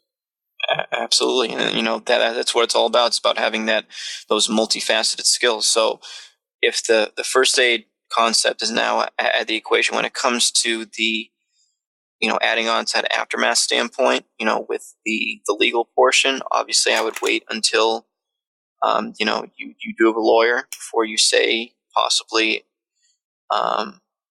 unfortunately, incriminate yourself by accident by saying the wrong word, whatever it may be. Yeah. Again, I would wait and hold your tongue until you do have a lawyer on scene to do all that work for you. Because again, that's not your job. You're not a certified lawyer. Don't open your mouth unless you have to.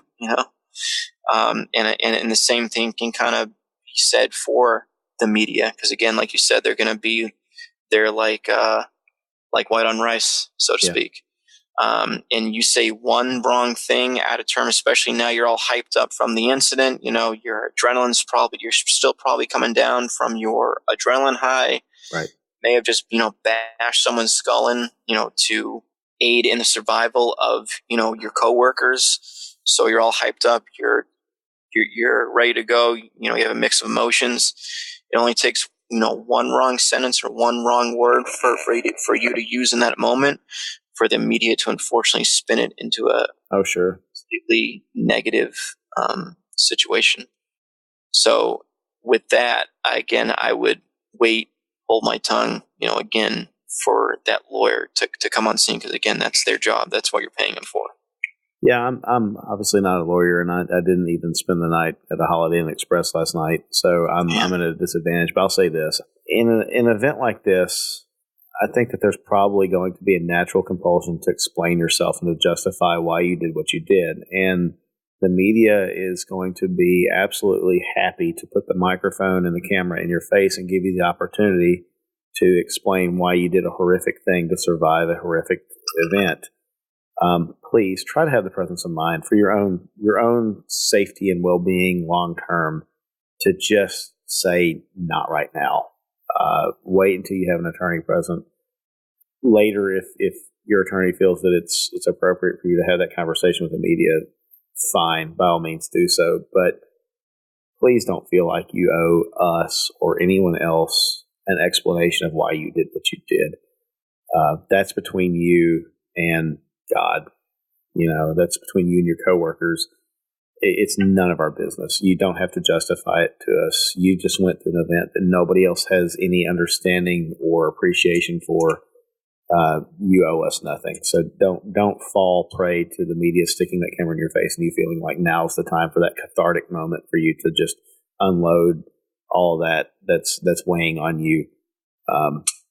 Good on you for surviving. Good on you for helping your coworker survive. Zip your lip. Don't spill the beans. Just keep it quiet. Right?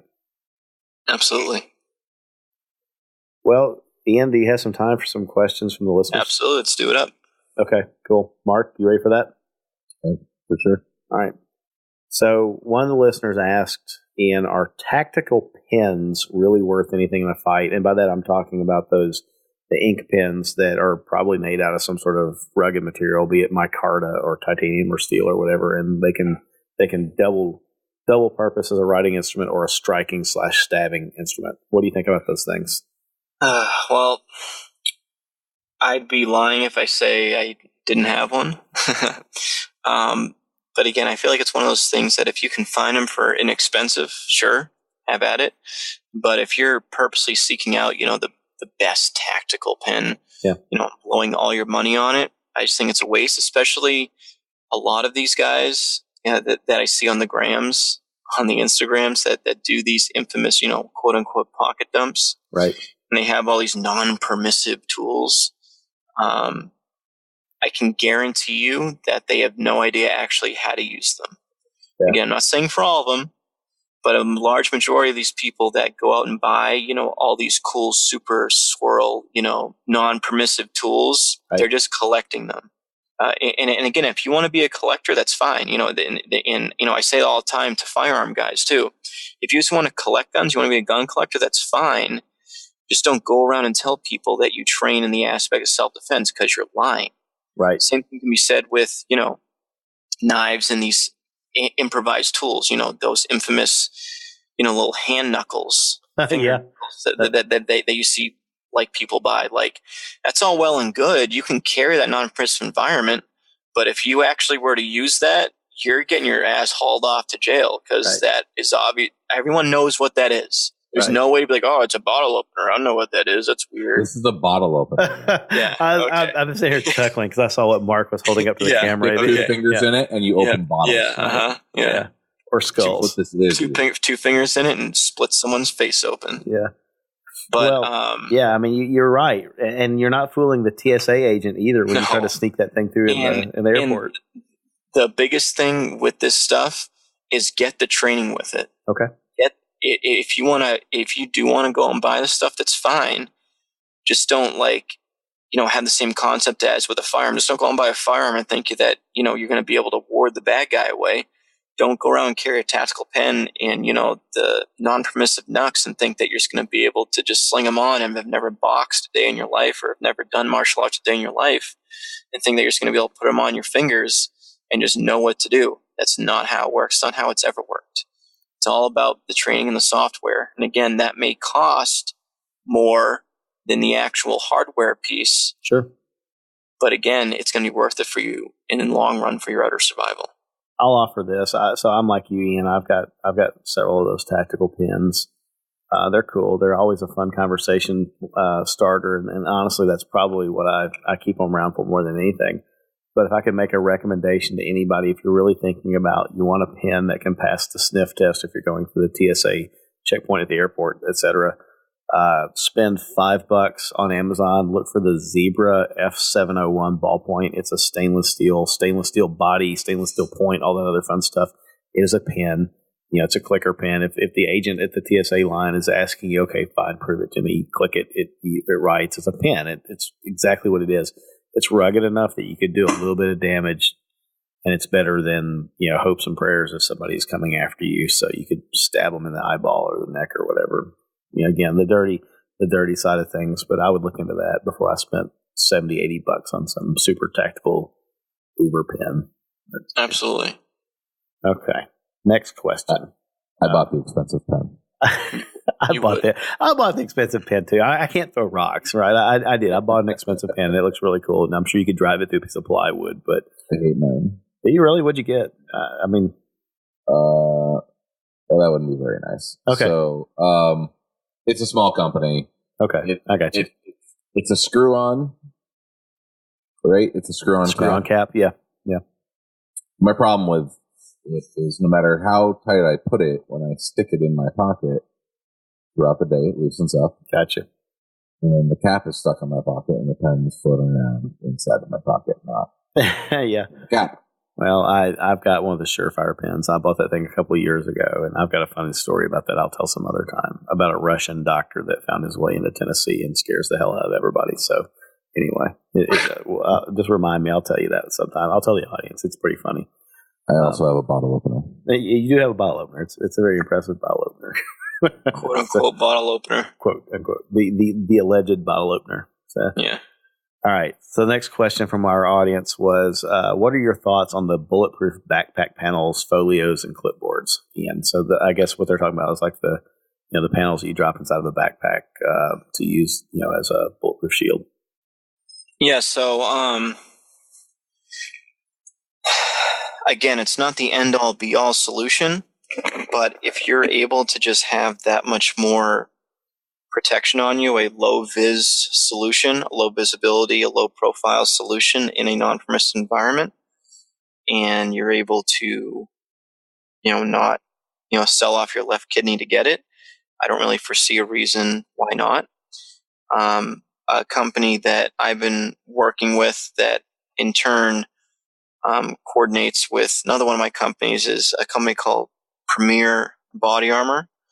They actually are able to have specifically cut soft armor that fits inside the Vertex brand backpacks.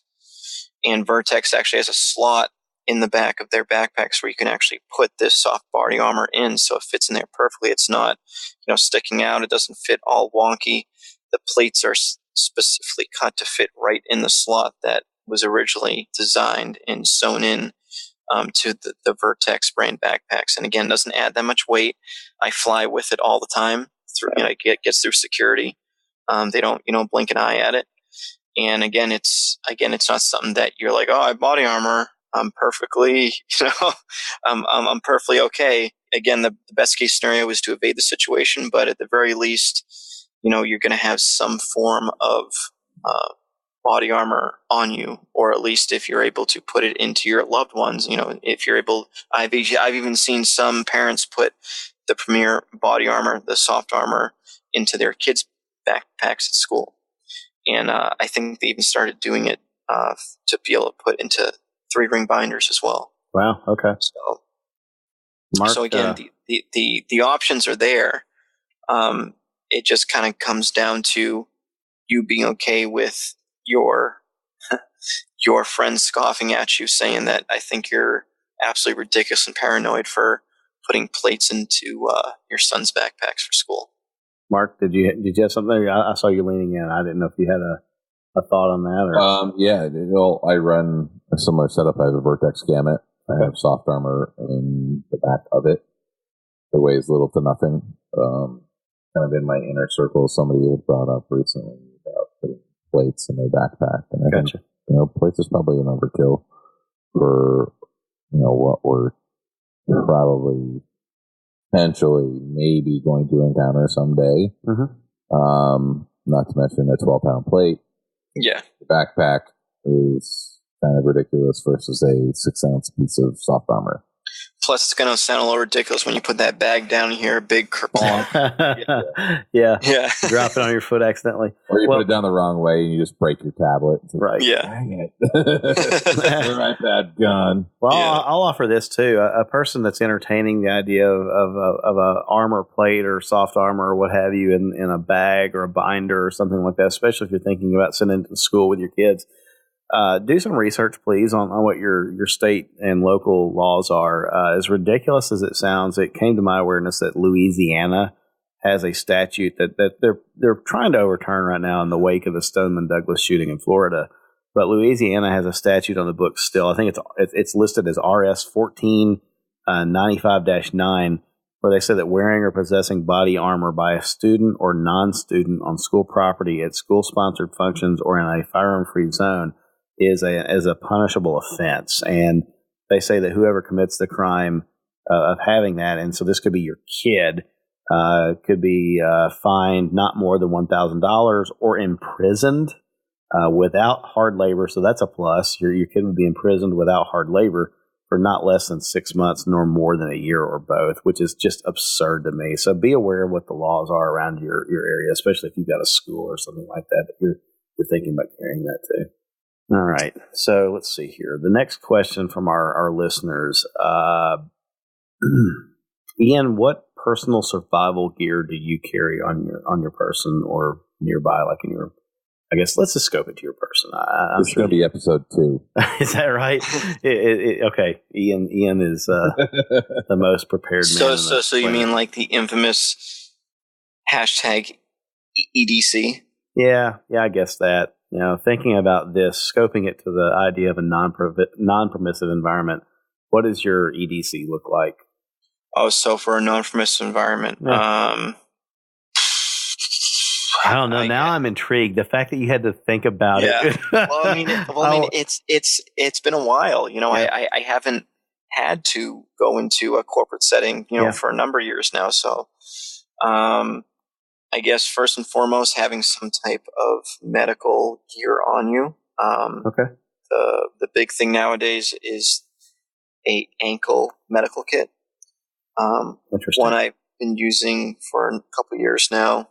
I used it when I was still in the prototype stages. It was a collaboration between Safer Faster Defense and Frog Pro. I forget the actual name of the medical kit, but if you go on saferfasterdefense.com, they have the ankle medical kit there, and Frog Pro is actually a nylon manufacturer out of Italy, and they make like plate carriers and all the other type of stuff, and it's a pretty comfortable ankle rig. It breathes, has a lot of good padding, has a lot of good pockets. I've used ankle stuff in the past, whether it be a backup gun or other medical kits in the past on the ankle, and they've all felt wonky and big, and you sweat profusely and it's uncomfortable. But but with that thing, it breathes great, it's comfortable, and I can fit all the major medical essentials on there, like pressure dressing, hemostatic, tourniquet, and chest seal, all that good stuff right in the ankle with average pants. Like David, for you won't be able to wear your skinny jeans, but with like your average size pants, you're able to fit that right down there, and it blends right into your pants, and it's a great addition to anybody's daily carry. I seem to remember going to I think it was a Steve Fisher class up in Maine. And following Ian up the stairs into a watering hole the evening that we arrived in Maine, and seeing him wearing some skinny jeans. Well, I was going to say, there's a lot of things around his ankle. There's a lot of things keeping me from wearing skinny jeans. Hey, your bed kit's printing. Right. That's not my fault. My thighs are so big. Yeah. Yeah. Yeah. And then moving up from there, I always have some type of handheld light on me. And again, that can always be used, if the lights do go out, if I'm in an enclosed building. And people always think, well, it's during the day. Why would I need a light during the day? Well, if you think about how often that you're inside of an enclosed building, even during the day, sure. you think about how quickly things get dark when you kill those lights. Having something to light your way, to search, to find people, whatever it is absolutely essential. And also, if it's a quality enough, if it's a good enough handheld light, you can use it as an impact device, as a fist load, whatever term you want to use. So Gotcha. That can be an improvised weapon in itself. It's just a flashlight. Okay. Just kind of moving from there would be, having, whether it's a tactical pen or not, having some type of pen, whether it be to, write on somebody's person, if you did have to apply, first aid, and write the time, or write their blood type on their arm, and write, the time that if you did had to apply a tourniquet, write the time stamp on them. So having some type of writing implement on you. I always try to have a pen on me at all times. Okay. And also, if it is sturdy enough, regardless if it's a tactical pen or not, you can use it to severely impact and injure that adversary, hopefully enough. Yeah, I wouldn't want to get... Again, if those skills are already in place. I was going to say, I wouldn't want to get stabbed with a 99-cent Bic pen any more than I want to get stabbed with a $200 super tactical titanium pen either. So. Yeah, and really, other than that, I really can't think of anything else. Okay. To be honest, if we're talking about, specifically in a quote-unquote non-permissive environment. Sure. Okay. Good deal. We had a couple of other listener questions, but I think honestly we've covered them elsewhere. We had somebody ask about the keychains that are like miniature brass knuckles, and we've already talked about that. And we also talked through the idea of a workplace violence encounter that maybe you I'll just go ahead and say this. Maybe you are in a workplace environment and there's a violent encounter that is more of a domestic nature. I'll say that chances are you go back to the beginning of our conversation tonight, you're paying attention to what's going on in someone's life, and it might not be that,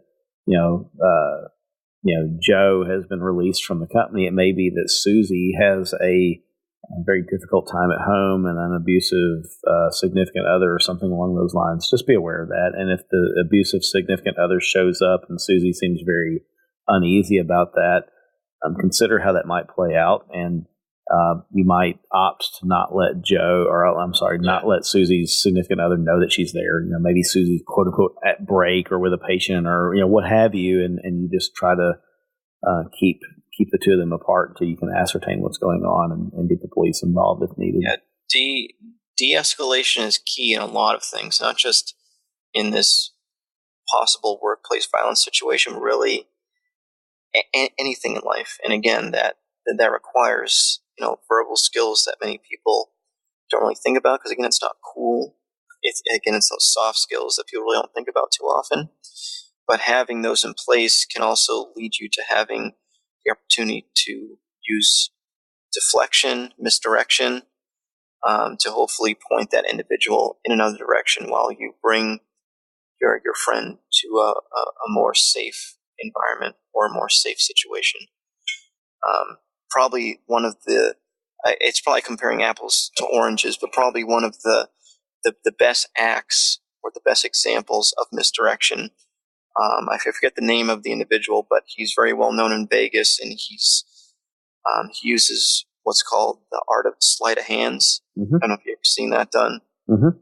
It's a very kind of Vegas showy type thing, but he's one of the most well known in Vegas. And for the viewers, or should I say the listeners who don't know, it's basically the ability to talk to somebody and take things right off their person without them even noticing.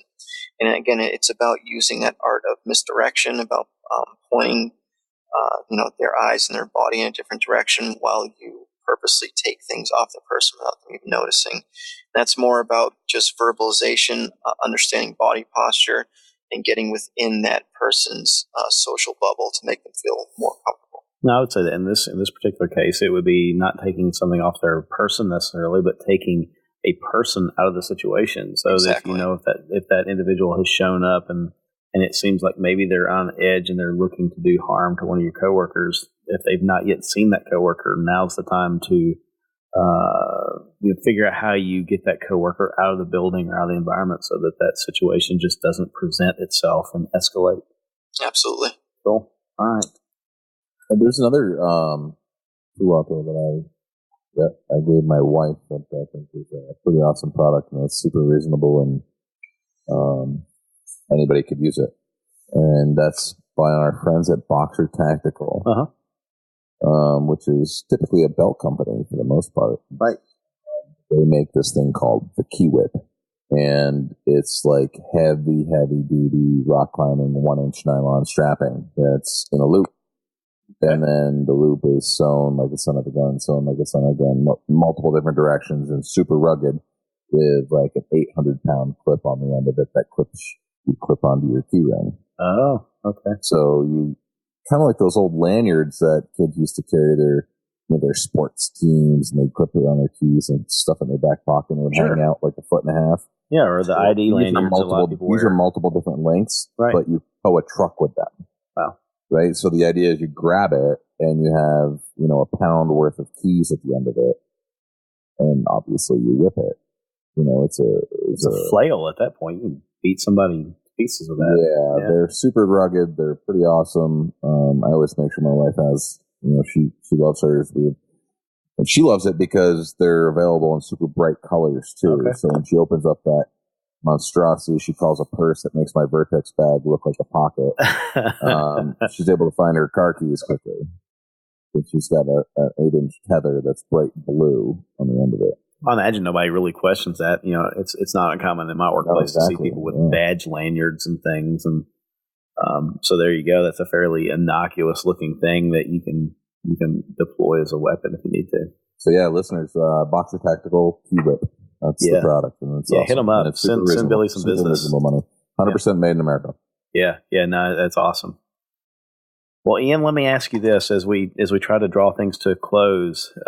If you were to give somebody a 30-second elevator speech, if you will, on what to do in a non-permissive environment, violent encounter, or how to handle that, what would you say to them? How would you begin that conversation to get them to engage with you and learn more? Process, decide, and act. Okay. And again, obviously, this is the context is if they couldn't leave the situation or if they weren't able to, process the information prior to see that a violent encounter was about to happen. So this is in the heat of the moment.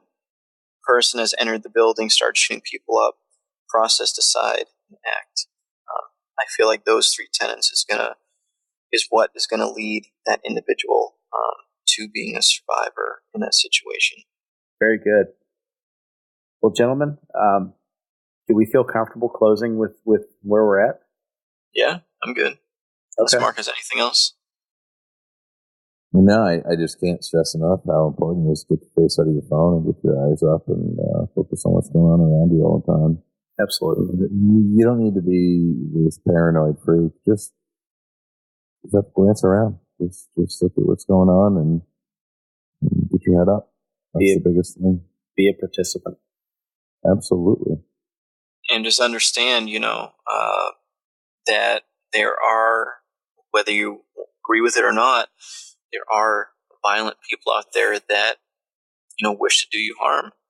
I can guarantee you that people who have been injured, worst case scenario, been, raped in their home in a home invasion, I very rarely doubt that they went to bed that night knowing what was about to happen. Yeah. Nobody wants to prepare for violence, but we all need to for the utter survival of ourselves and those that we love. when it's all said and done, you are responsible for your health, for your safety, for your protection skills, whether it be, martial arts or firearms, or for your survival in the workplace. It's entirely up to you. Well, Ian, thank you again for joining us tonight. Your willingness to share your knowledge and your experience to make us all smarter and hopefully a little bit safer is greatly appreciated.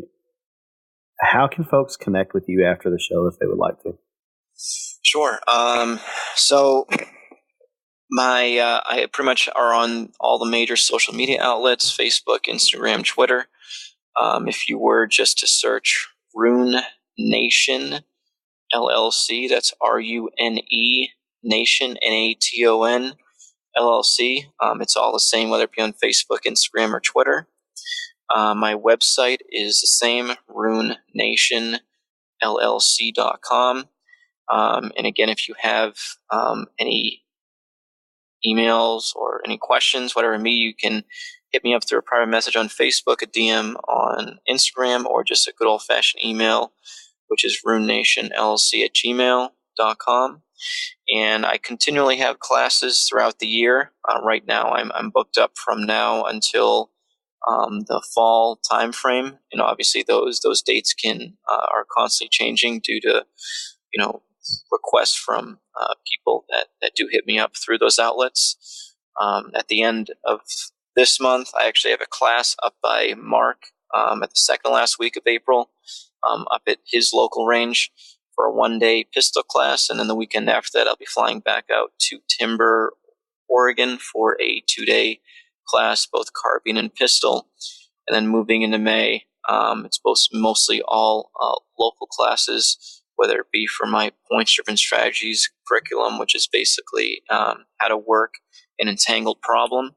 So a lot of grappling, a lot of blade work in that entanglement, and then kind of finishing out the month of May with a rifle and a pistol class. And like I said, my course dates are continuous. They're always updated on my website. On my website, I actually have a course calendar that's, like I said, always updated, very easy, very intuitive to use. And again, if you do want to host me because those dates don't work, there is a form on my website. If you go to the courses drop-down menu, there's a link that you can click on that says host me. It's pretty self-explanatory. It's just your name, the dates you were thinking about hosting me, the range, the course that you would like to host. And for anybody that is listening that's kind of on the fence or was thinking about it, if you are the host, your spot in the course will always be pro bono. So obviously you're doing the legwork of getting the 6 to 8 people together for the course, but that's kind of thing that I always like to help the host out with. They're kind of doing most of the legwork with the logistics, so your spot is always free. So that's awesome. I would encourage our listeners, go out to Ian's website, runenationllc.com.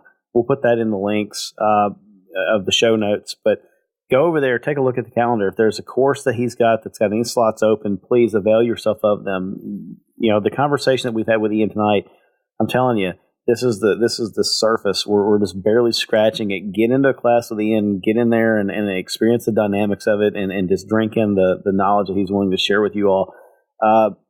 I've done hosting of other trainers in the past, and don't let that deter you. If you're wishing right now, man, I wish Ian were coming to a range near me, take the initiative, contact your range, ask them if they would host, and then get in touch with Ian. Make it happen. It's probably a lot easier to accomplish than you think it is, and there are others around you. I guarantee it, there are others around you that would like to take this training, and all it takes is one person to open that door and make it happen. So, Ian, I hope that happens. Any of our listeners, if you've got questions about how to accomplish that and you need some pointers, feel free to reach out to me or Mark. Would be glad to have that conversation with you and share some of our experiences and get Ian into your local facility to impart his knowledge and work with you all. So, Ian, thank you again, man. I know that we've kept you up probably later than normal for you. For anybody that gets up at 3 o'clock in the morning and does what you do routinely, I know this is late. I'll probably catch sleeping a little later tomorrow. It is Saturday and all, but gotcha. All right, man. Well, thank you again, Mark. How can folks connect with you after the show? As always, info@squaredawaycustoms.com or on the website squaredawaycustoms.com.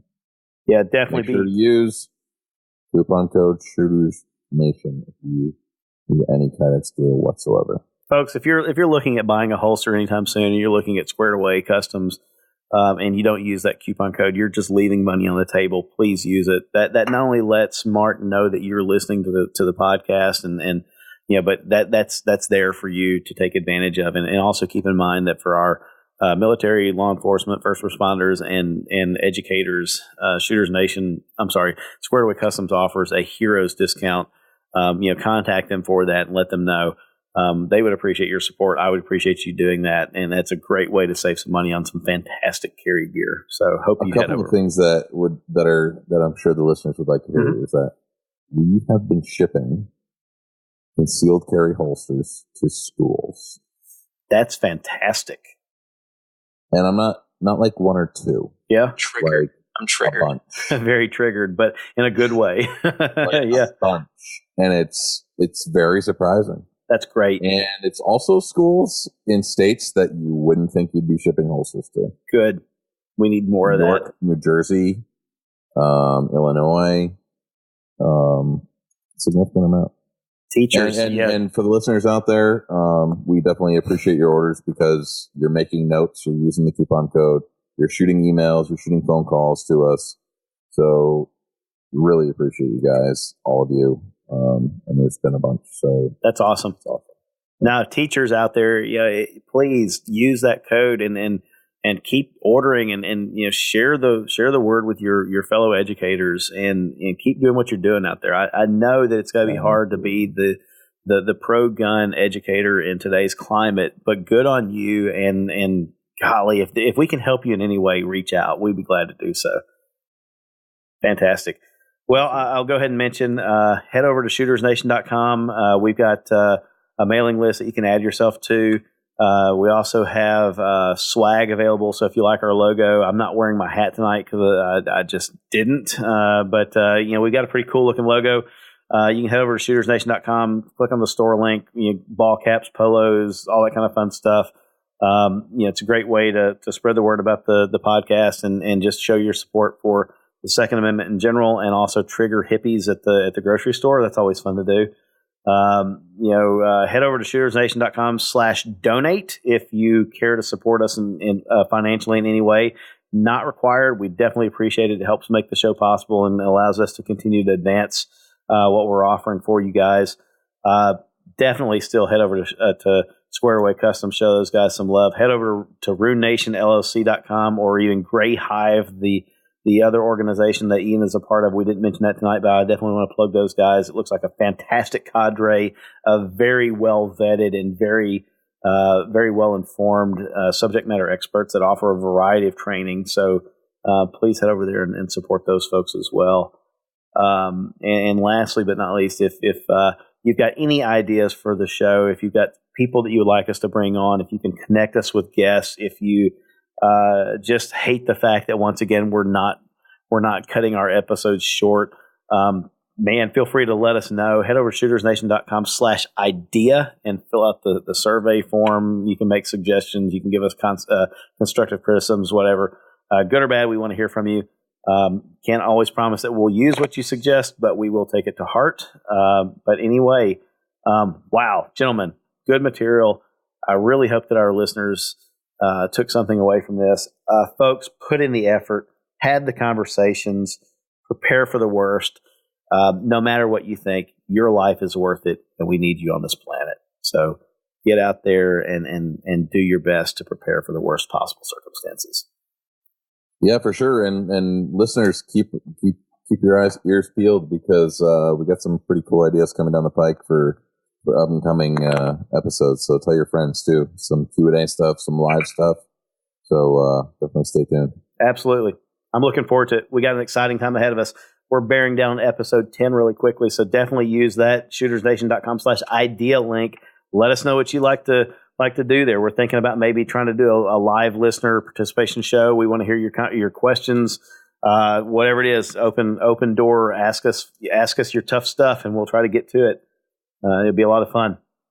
All right. Well, with that, everybody, we hope we see you again next episode. And until then, please be safe out there.